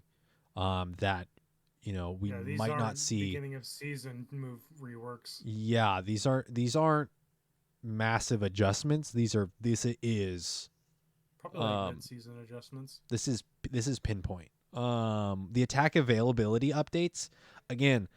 This doesn't like in GBL. This doesn't move the needle. I think Galarian Rapidash might be the two Galarians might be the biggest adjustments here. In say Great League, Mamoswine might be a pretty big adjustment when it comes to Ultra and Master. Um, I don't think anything else really adjusts each respective meta that they are relevant in, like at all. Aggron, this doesn't do anything for Aggron when it comes to PvP. Aggron's still absolutely terrible. Sudowoodo is relevant sometimes, and I don't think this makes it all the more relevant. It just makes it a little bit better. Litleo and Pyroar, again, never super relevant. This makes them a lot more relevant. It makes them more we relevant come in back to it, but go ahead. As far as fire types, sure, it makes them more relevant. I don't like that Incinerate is like now the go-to of like, it was bad before, just give it Incinerate. I mean, isn't Just that because what Counter was? it's so slow. Like I get the energy generation, but it is in a game where you can deny energy and damage being resolved by throwing something in the middle. This hurts Litleo and Pyroar. Incinerate hurts Litleo and Pyroar because they are also frail. You need that damage to resolve, and from my play in Go Battle League, it doesn't. It more or less makes them a Talonflame clone. Right, because they do have Flame Charge. But they don't have the nuke debuff move with Brave Bird they have No, what, but body slam?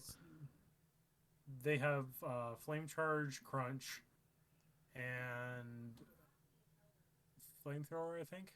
Okay, that's interesting enough. But again, in Great League, I don't think this moves the needle No. because they're weak to counter all the time, and waters are always relevant.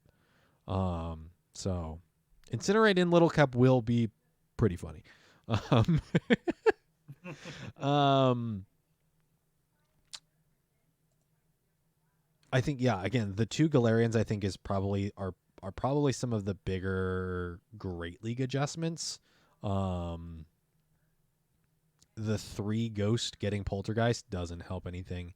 Meteor Beam, Aurorus will show up, and maybe Tyrantrum in limited metas, but I don't think in Great League. There are people that are going to try them, but I don't think they're going to move the needle there.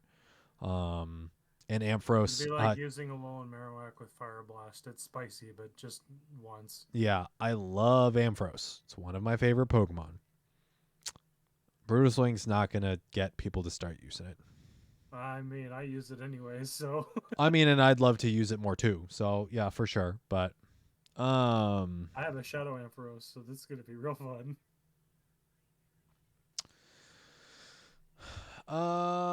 Alrighty.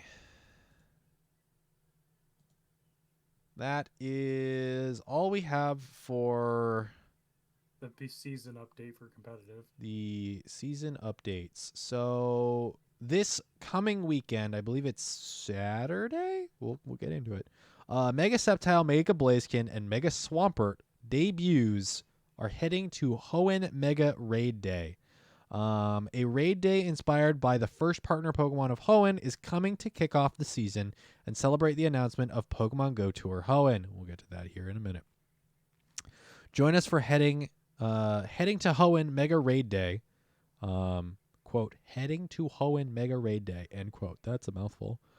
Featuring the debuts of Sceptile, Blaziken, and Swampert's Mega Evolutions. Mega Sceptile, Mega Blaziken, and Mega Swampert energy won't be available again until Pokemon Go Tour Hoenn, so make sure you take advantage of this opportunity. I think they should be, 100 or 200 energy requirement for Mega Evolution. And again, unless you're trying to Mega Evolve sooner than the 7-day initial cooldown, you won't need any more Mega Energy beyond that.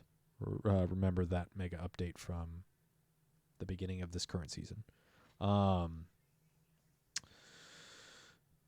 Read on for more details. Heading to Hoenn Mega Raid Day, Saturday, December 3rd at 2 p.m. to 5 p.m. local time. Mega Pokemon debuts, Sceptile, Blaziken, and Swampert.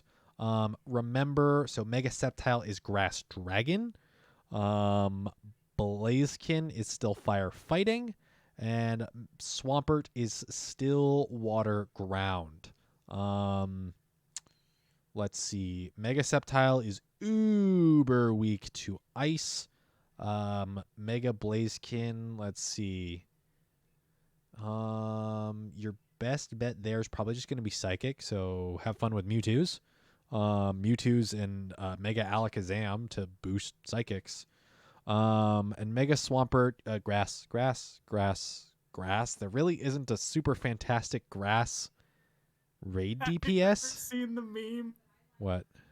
Let me find it. I'll get back to you. I've probably seen it before. Yeah,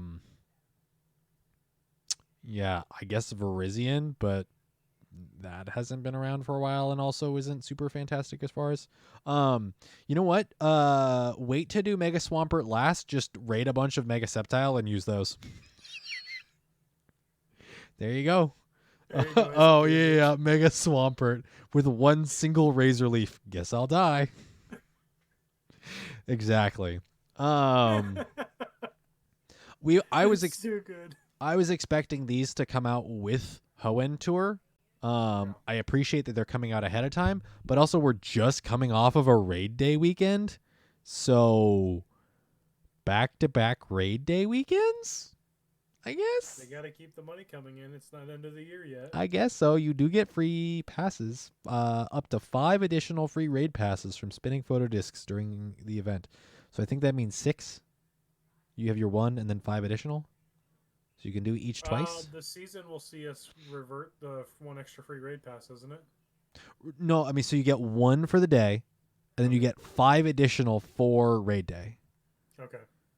So I think 6 in total. But they could be completely butchering the language, and it could only be 5. So, but realistically, it could be 2 per, which is enough energy for the while, I think. They want people to spend money on the primals during the tour. Yes. That does make sense. They also don't want an overabundant mega evolution Pokemon during that tour. Also, by the way, Mega Swampert gives additional candy for both Groudon and Kyogre. So, yeah, way to go, Swampert. Just massive shoulders to hold the weight of the world, Atlas. Calm down, bud. No need to boost your ego too much. I'm trying to go like all Canadian shoresy and start chirping him.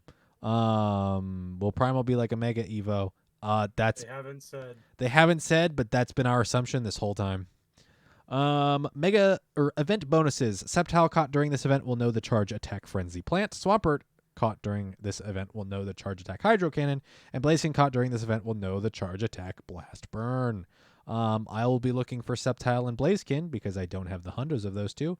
I do have a hundo Mega Swampert, just waiting for that Mega Energy. You have an increased chance of encountering Shiny Sceptile, Shiny Blaziken, and Shiny Swampert. So 3 hours of raids, split amongst the 3. So, I imagine some areas aren't going to be, split 30-30-30 or 33-33-33 evenly like amongst the 3. Ultra Beast this last weekend, it was like, I want to say for us, Guzzlord and Kartana were everywhere, while Buzzlord and Nihilego were a little bit harder to find. Yeah. So you'll just kind of have to wait and see. Event exclusive ticket for $5 or the equivalent pricing tier in your local currency. You'll be able to purchase a ticket for the following bonuses. These bonuses will be in effect from Saturday, December 3rd at 2 p.m. to Saturday, December 3rd at 10 p.m. local time. 6 additional raid passes from spinning gyms for a daily total of 12. 50% more XP from raid battles. Increased chance to get rare candy XL and 2 times Stardust from raid battles. You're essentially buying a free raid pass with extra bonuses. This is yeah,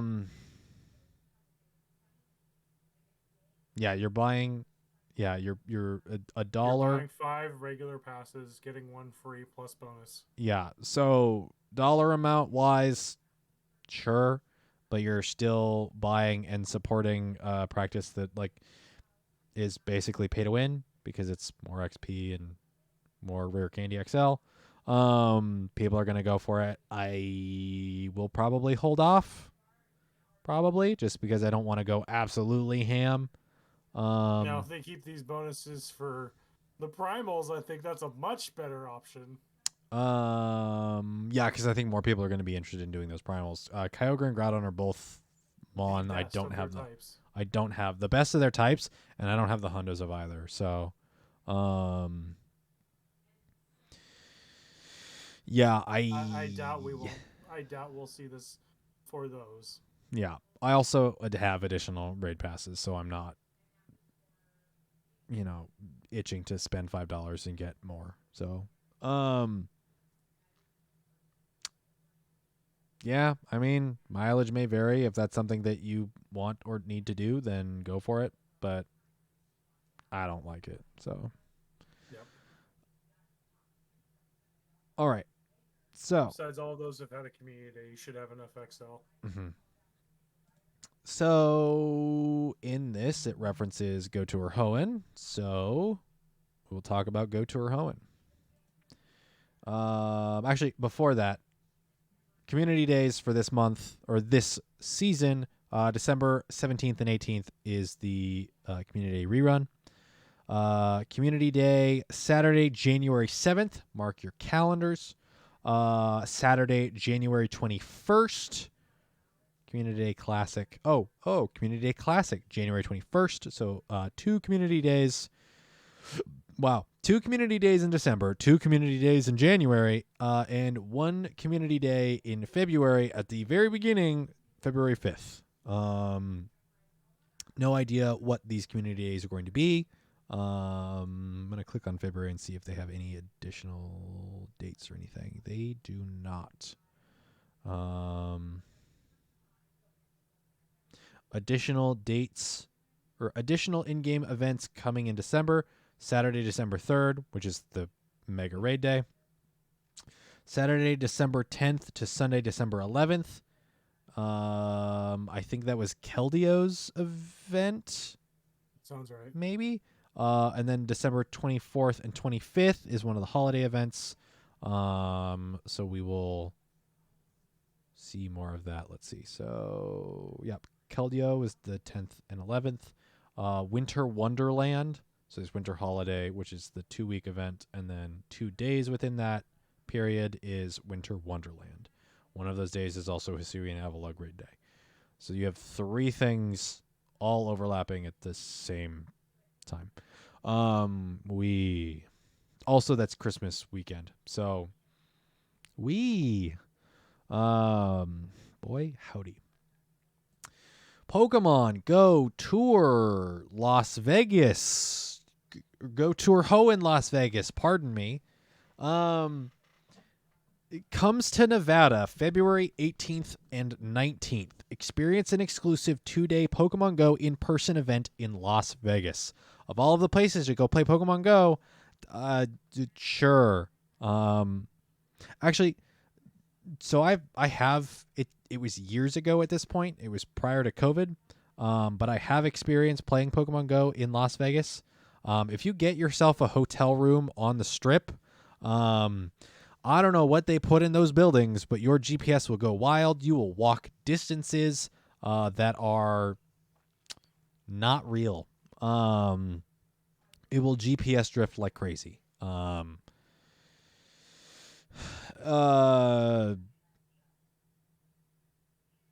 No, not necessarily like crazy as far as distances, but over time you will accumulate distances as it basically just goes back and forth across the street with GPS drift.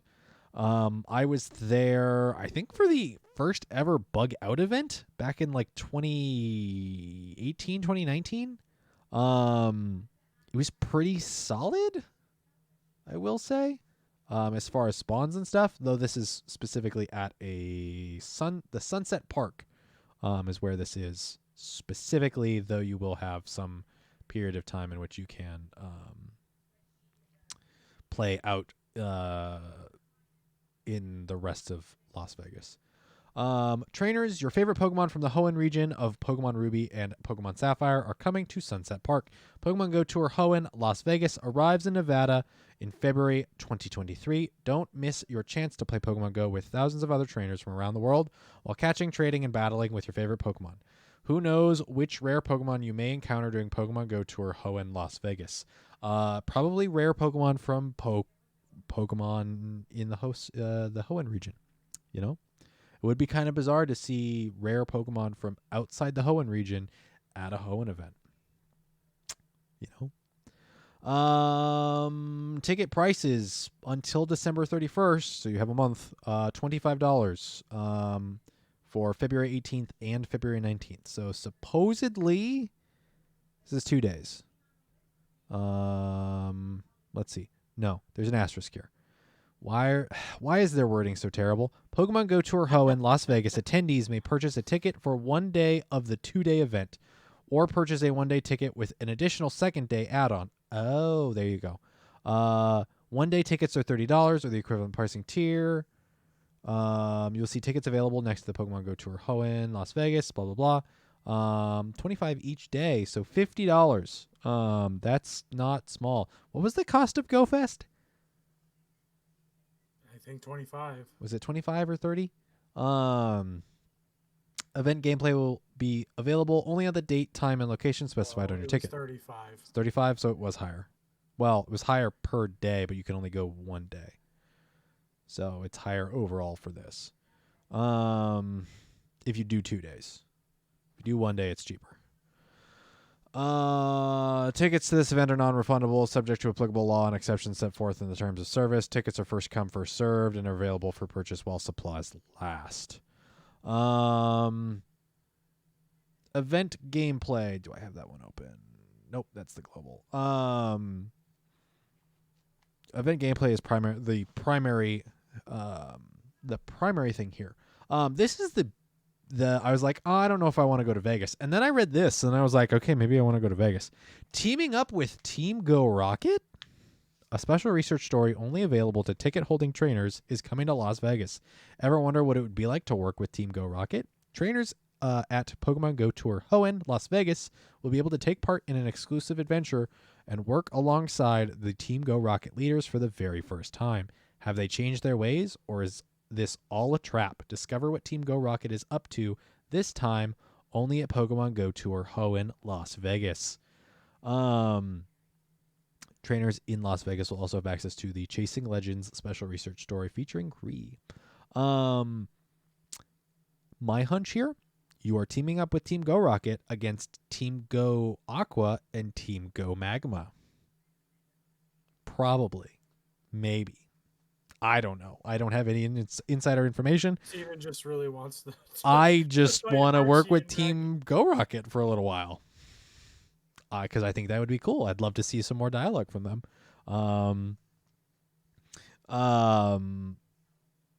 Yeah. It looks really weird seeing them all together like that. Yeah, it's kind of bizarre. I also want to diss on Arlo some more since I'm Valor and he left. You could have been team leader, Arlo, but then you went to Rocket. Coward. Shining surprises. New data is coming in that has Professor Willow stumped. It looks like trainers taking part in Pokemon Go Tour Hoenn, Las Vegas, will have an increased chance of encountering shiny Pokemon originally discovered in the Hoenn region. Ticket holding trainers at the in-person event in Las Vegas may have increased luck in encountering shiny Pokemon. Shiny Pokemon are not guaranteed by purchasing a ticket, of course, because it's odd-based. Complete your Hoenn Pokedex. There should be an asterisk here. Shiny Pokemon discovered. A never before seen shiny Jirachi encounter. So complete your Hoenn Pokedex. It's not confirmed that Kecleon will be here, but it is the final Hoenn Pokemon that has not been released. So, yeah. Primal Surges. Kyogre and Groudon, I have them reversed, but are surfacing, bringing the might of the earth and the sea with them. Experience the power of primal reversion for the first time in Pokemon Go at Pokemon Go Tour Hoenn. Ticket holding trainers in Las Vegas will have additional opportunities to complete Primal Search Field research, leading to encounters with Primal Groudon or Primal Kyogre. Complete Primal Search Field research, leading to encounters with Primal Groudon and Primal Kyogre. Does this mean that they're not Primal raids? Yeah, that's the thing everybody's wondering. So Primal raids, but then this also makes it sound like complete Primal Search Field research, leading to encounters with Primal Groudon and Primal Kyogre. Does that mean you're only limited to one encounter with each for the event? I don't know. Maybe it's just an additional one through research. Yeah, that might make sense. It's confusing to me. I don't know. Which means you could get a Great League. I don't know. They're Great League Kyogre. Whoever does their type, whoever does their written word for some of their articles, isn't the most clear. There are raids and research. That's what I feel like is okay. it's saying. Yeah, they really need to work on some of their.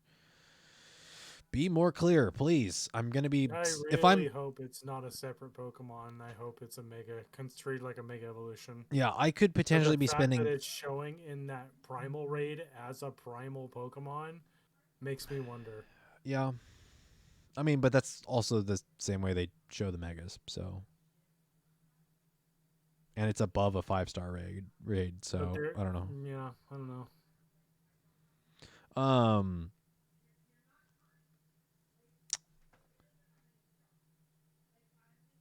Yeah, I feel like they should probably be, I don't know, more clear if I'm going to be spending $50, potentially $50 for 2 days, a 2-day experience, but also hundreds of dollars on travel and hotel and food and everything else. So, you know, inspire me to want to spend the money. Also, the other thing that I wanted to mention, because it's for sure, they're never going to say it, but it's for sure happening. There's a contract with the city of Las Vegas and their tourism board or whatever it is, so that this event is only happening in Las Vegas, or is happening in Las Vegas along with other locations, so that Las Vegas sees an income and revenue because of travel. And so Niantic is making additional money from Las Vegas because Las Vegas knows it's going to be making more money. So, yeah. This is why we're having an in-person event along with a global event. We'll get to the global event in a moment. Evolve your experience upgrade with special ticket add-ons. Take advantage of the event's 9 bonus daily raid passes. For even more raid passes, you can purchase the Raid Lover add-on and increase the number of free daily raid passes you can earn during the event to 18 per day. Ticket add-ons are active for both Saturday and Sunday. More add-ons. More DLC, more bonus pass. It's I need to be drinking more water. I'm feeling it. Boy, was it cold today. I'm surprised I'm not just super dry. Like dry skin and everything. Special Pokemon will appear in the wild. Special Pokemon will appear in unique habitats during the event. Also, for the first time in Pokemon Go, you'll be able to encounter Shiny Unknown H, Shiny Surskit, Shiny Gulpin, Shiny Torkoal, Shiny Cacnea, Shiny Tropius, and Shiny Relicanth. In Habitat Blistering Sands, Torchic, Cacnea, Bagon, and more. Habitat Eerie Mists, Surskit, Meditite, Chimecho, and Absol. Habitat Verdant Earth, Trico, Wurmple, Mawile, Gulpin. And Habitat Ancient Shores, Mudkip, Lileep, Feebas, and Clamperl. Remember, Hoenn games, 7 out of 10, too much water. The following Pokemon will be hatching from eggs during the event. 2Ks, Pichu, Igglybuff, Trico, Torchic, Mudkip, Azurill, and Wynout. 5K eggs, Surskit, Gulpin, and Cacnea. What a tiny pool. That's adorable. 7K eggs, Trapinch, Feedbass, Bagon, and Beldum. And 10K Torkoal, Tropius, and Relicanth. Exclusive live experiences, legendary photo opportunities, timed research, go for a spin with Spinda, and field research. Collect Mega Energy and catch Ghost-type Pokemon with new field research tasks. Trainers with a ticket will have a boosted chance of receiving this research. A boosted chance of receiving research with paying money? All right. Just word things better. That's ridiculous. Exclusive in-game bonuses for ticket holders. Make the most of the event bonuses with additional add-on bonuses. You can purchase Egg Enthusiast, Raid Lover, and Saturday Sunday Pass add-ons. Ticket holder exclusives bonus. Up to 6 special trades can be made within the park. 50% Stardust cost on trades made within the park. Increased chance of encountering shiny Pokemon. Half hatch distance. Up to 9 additional free raid passes from spinning photo discs at gyms. And Incense will give a boosted chance of encountering costume Pokemon and unknown. They didn't reference any costume Pokemon in any of the previous information. So, yay. Yeah. Pikachu with Kyogre and Groudon outfits or something. Or Poochyena with Aqua and Magma outfits, because boy howdy do Aqua and Magma grunts love Poochyena. Love, love, love Poochyena. I missed both of the Kraken's goals. Way to go. We're back up. This is awesome. New features and items. Check back soon for additional info. Yeah, boy. Neat, right? I guess. It's only happening in one spot so far. They haven't announced another location in another part of the world. So if you really want to do this, you better go to Las Vegas. having been there twice, once when I was a kid and once when I was an adult, I honestly do not care for the um,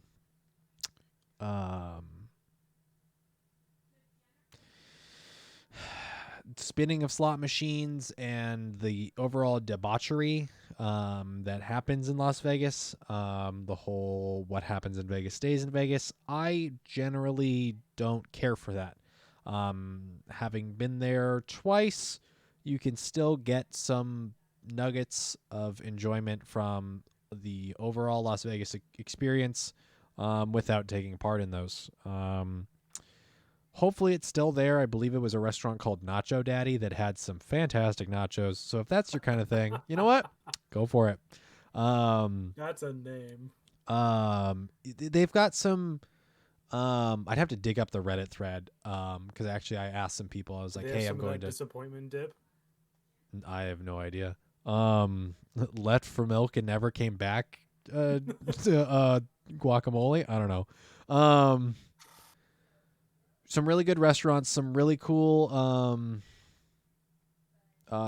experiences. I think the hotel design, while like you know, a little extreme, also kind of cool.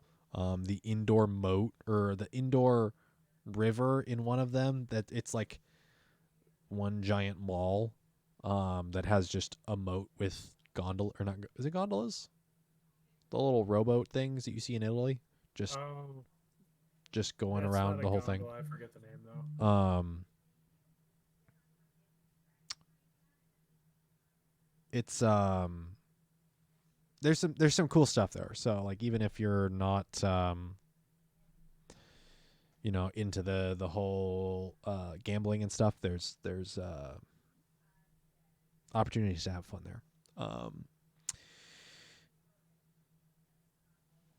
I mean, on top of playing Pokemon Go. So I don't know. I'm not 100% sold. I'll see what the cost is like. I'll see about location stuff. We are planning on going to the regional Pokemon Go PvP regional or Play Pokemon event in Portland with a couple of months after. The benefit is that's somewhat local to us, so cost for the Portland event can be less. So Jimison is saying that he's there in Vegas about once a month. So if anyone needs any recommendations, that works out. Oh, I missed your comment about your power was flickering. Is your power flickering or my audio flickering? My power was flickering earlier.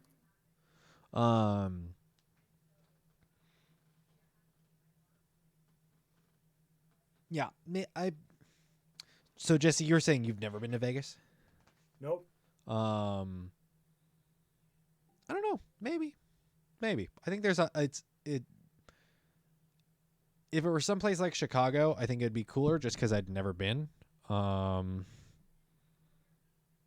But I'm not. I don't love the idea, considering we only have what, a little less than 3 months. Heads up. Little less than 3 months heads up, and yeah.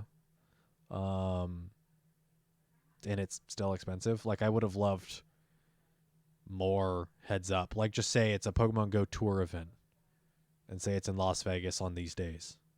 And tell us, I don't know, literally over the summer, like right after Go Fest, so people have an understanding as far as costs and stuff.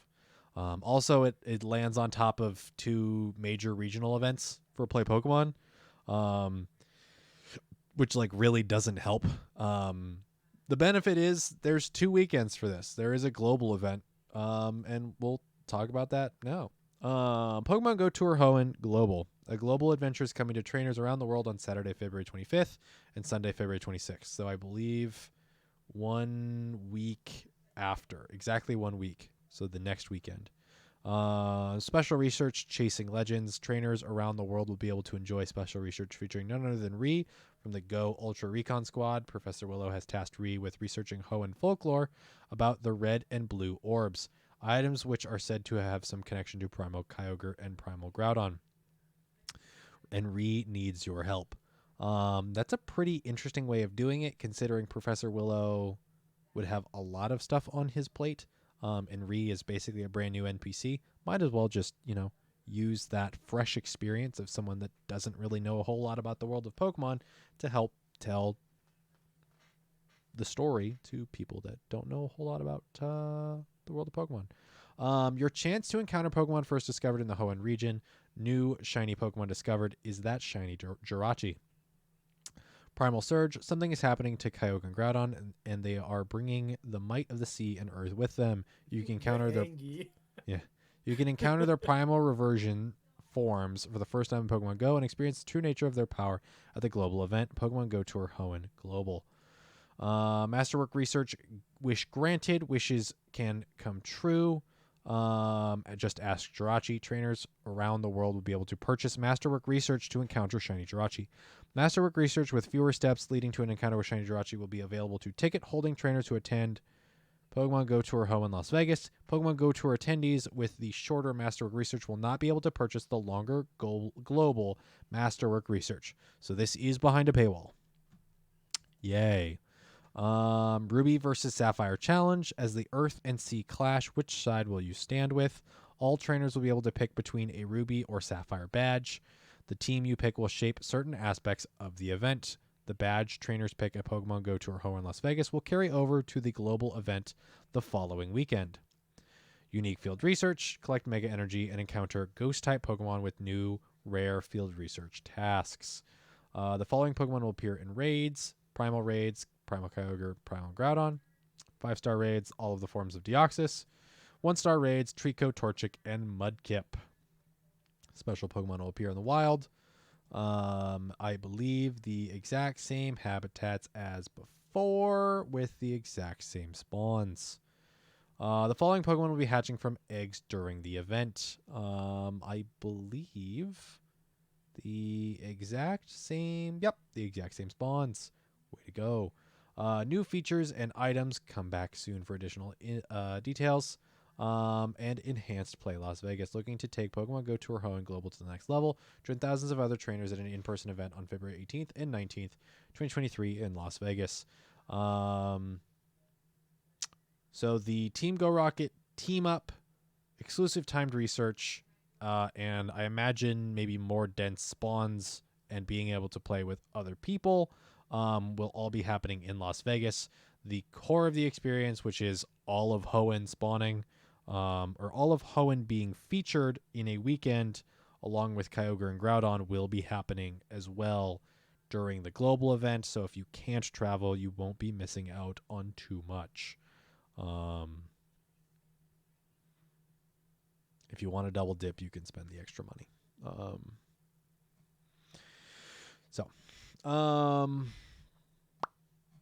Questions, comments, concerns, Jesse? How do you vibe with this? I'm not a fan of pay to win. I don't necessarily think it's pay to win. You do get additional spawns. You pay potentially $50 to double your overall time with the event. Between the first weekend in Las Vegas and then an additional weekend globally, so wherever you want.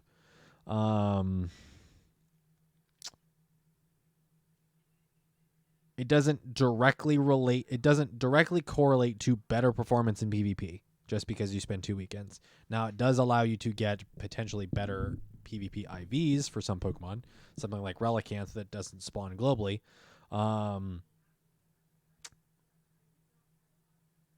And if you want to grind both weekends, you do get additional candy, Stardust, etc., XP. But I don't think that's necessarily pay to win. Right. It doesn't directly correlate. Resources. Pay for additional resources. And who knows, you could be paying and grinding both weekends and be like me and be trash at GBL, and it doesn't matter what you have, you're still trash. So it could be a really fun experience. I would say my initial experience with GoFest was pretty cool. I think it certainly helped that we were local anyway. That figuring out a schedule, if you're going to play both days as far as Go Tour in Vegas, find some time to experience other aspects of Vegas and don't make the trip only about Pokemon Go, and give you the opportunity to come away disappointed with what you've caught, or lack thereof from the event itself. Allow yourself to have a really great way to look at it. Yeah, allow yourself to have fun outside of Pokemon Go so that you're not leaning on that one experience to have a good weekend. So I'll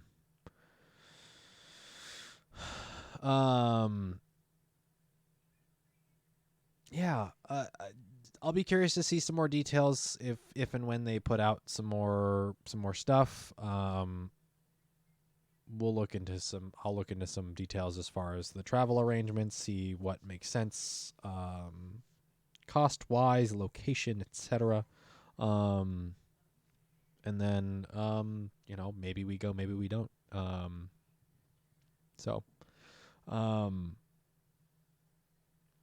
I think we expected that this next season was going to be Hoenn.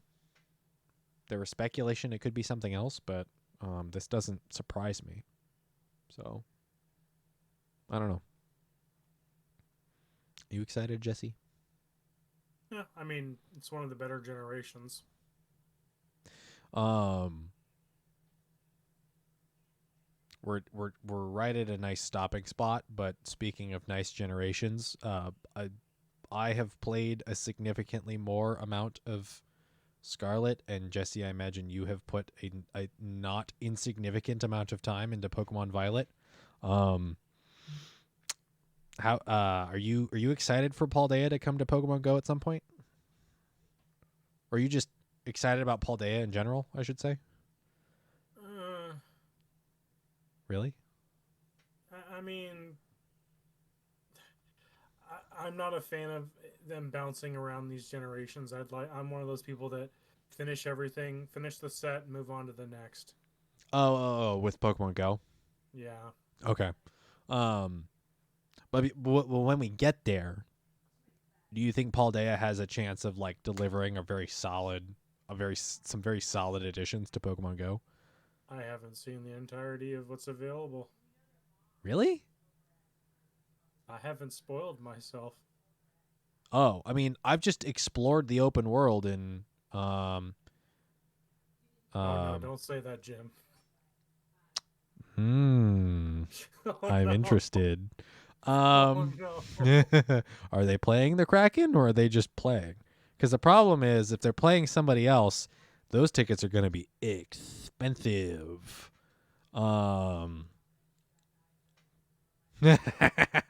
Yep, he got me. I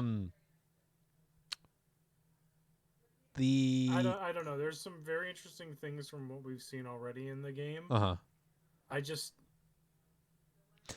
So there's new Pokemon that share very unique typing with things that are going on. There are I won't talk about specific Pokemon, but there are Pokemon with new type combos, which is cool. I haven't played with that one. I really don't know what its moveset is and how it overall runs. So it could be absolutely butt cheeks. There is a Pokemon line, a species line, that shares a unique typing that we really don't see at all in the rest of all of the Pokedexes. And that one is very cool and also very defensively weighted, and it's great. Like, holy cow. Um, um, the starters are interesting. As far as type combos, I don't think they're going to be They're above Gen and 5 beyond. starters. Um, Reverse. right, but I think they have the opportunity to have some interesting movesets and to perform well. Um, I'm curious to see. I have TMs for the pledge moves: grass pledge, fire pledge, and water pledge. Um, my shooting from the hip first guess is that they look like what Frenzy Plant, Hydro Cannon, and Blast Burn are, where they're only available to the starters. But they're The pledge moves all were flatline the same. They just changed type. The the power and usage was the same across all three. okay. So the pledge moves are the pledge moves from another game. They were substituted for Gen 5, I think. Okay. They Um. stopped giving Frenzy Plant and all the rest of those. Okay. Because the interesting thing is the flavor text for the pledge moves say that if they're used in combo with another type, a different effect will happen. Something to the effect of like if water is used with grass, the swampy terrain, or something. Oh, that's right. They're terrain gen moves. Are they terrain gen moves? I believe. Let me look. Um, we haven't seen those in Pokemon Go, and that could be really interesting. The downside is that I have I started with what was the grass? Sprigatito. So I started with Sprigatito, and Sprigatito seems to be a physical type attacker, stat wise. So I have a really fun moveset on Sprigatito, focusing on um, physical Okay. attack and crit hits. So Um, these are on par with Shadow Ball for Pokemon Go. the pledges. Mm-hmm. Okay, interesting. If a water, here's the data for Water Pledge. Uh-huh. Water Pledge deals 80 base damage power. If a teammate uses Grass or Fire Pledge in the same turn, the move combined into one attack with a base power of 160, and added effects appear. Okay, so in double battles like competitive, in competitive EGC, where you use the same move with two different Pokemon use the same move on the same turn, then you get added effects. In a double battle, it hits two enemies on the opposing side. So it's AOE. Okay. Yeah. Hmm. Interesting. Um. So here's your bonus effects. If Water Pledge is used with Grass Pledge, the move animation shows Grass Pledge and a swamp envelops the foe's team that halves the opponent's speed for 4 turns. If Water Pledge is used with Fire Pledge, the move animation shows Water Pledge and a rainbow appears in the sky on your team's side that doubles the chance of moves, secondary effects occurring for 4 turns. So there's some really crazy, tricky stuff from those. I doubt those get implemented in any really interesting way in Go. No. No. Other than they become elemental versions of Shadow Ball that are then applied on the starters, which I think actually can play very well. So, other than the starters, the other Pokemon that can learn Pledge are uh, the monkeys, the Pans and the Simmies, Okay. and Silvally. Huh. Okay. That's not a huge availability pool. Other than the starters. Yeah. Because it's what Gen 5, 6. No. No, Starting. eventually all of the starters could get it. Oh, all right. So you have everything from Blastoise to Primarina. Wow, that could really help. Like Blastoise or Venusaur having something that spams faster. Holy cow. I mean, that's not necessarily faster. Well, yeah, in some cases. Dude, for Alligator would love it.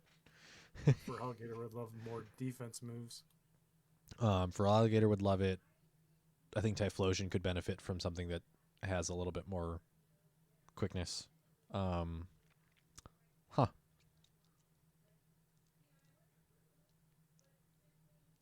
Yeah, that would be interesting. Um,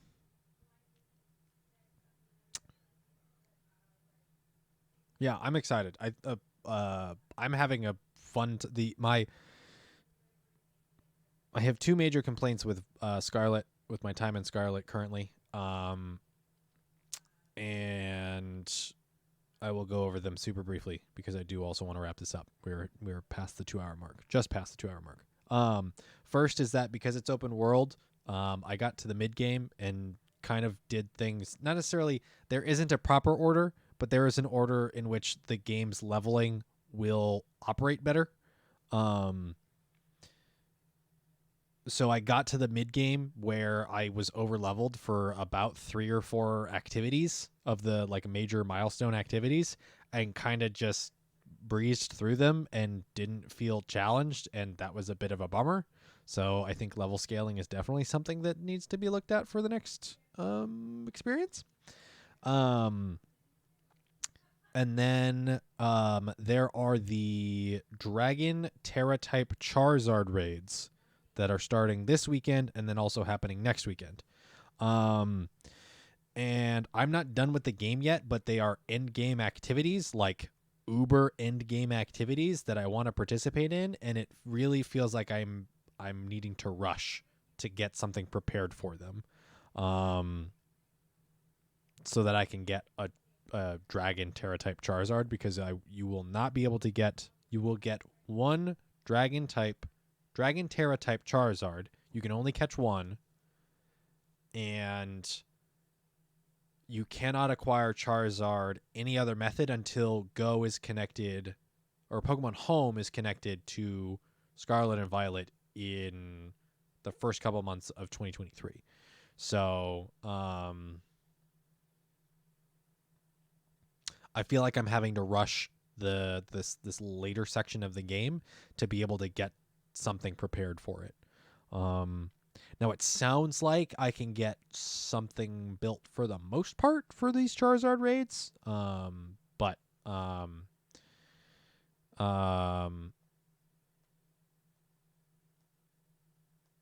oh, I thank you for that, Jim is him. Unfortunately, it's too late. I'm at like the second to last gym. I looked up the level order. I never asked the Pokemon Center where to go next, or like where to go. Huh. That's super a really smart way of doing it without beating you over the head, but I was dumb. And I never asked Nurse Joy where I should go next. All right. I feel stupid.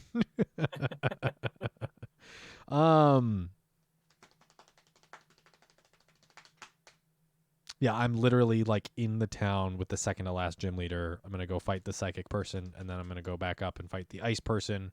And then You might actually be farther than me now. Really? Yeah.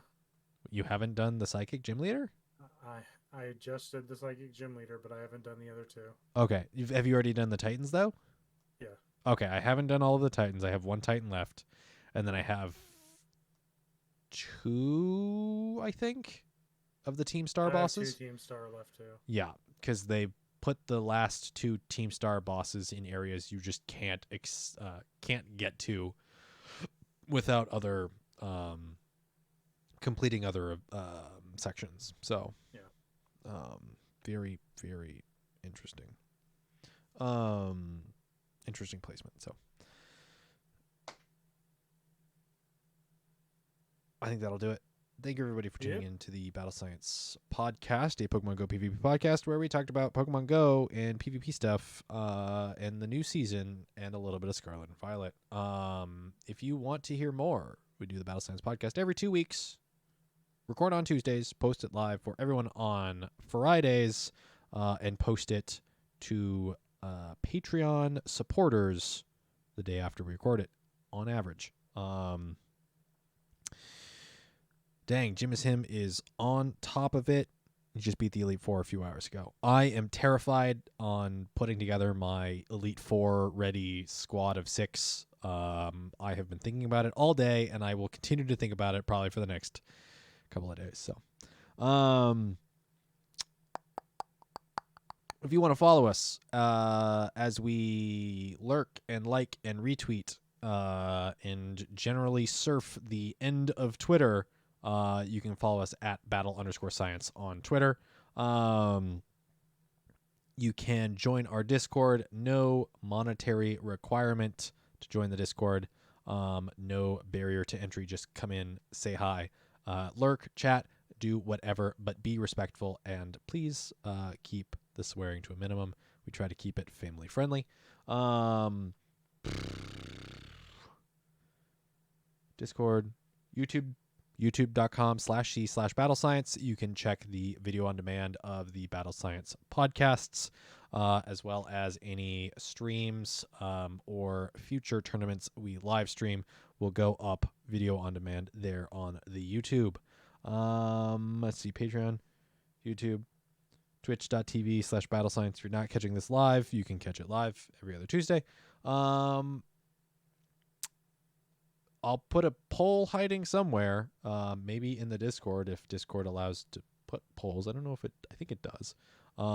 If I should do the season of mythical wishes, if I should do a Omega Ruby /GBL playthrough.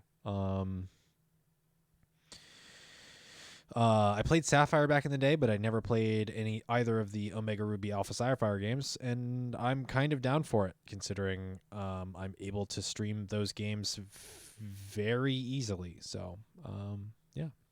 I think that'll do it. Jesse, you got anything left? Be safe out there. Have fun. Stay hydrated. Yep. If you're here in the Washington area, we're getting hit by some of our first winter storm.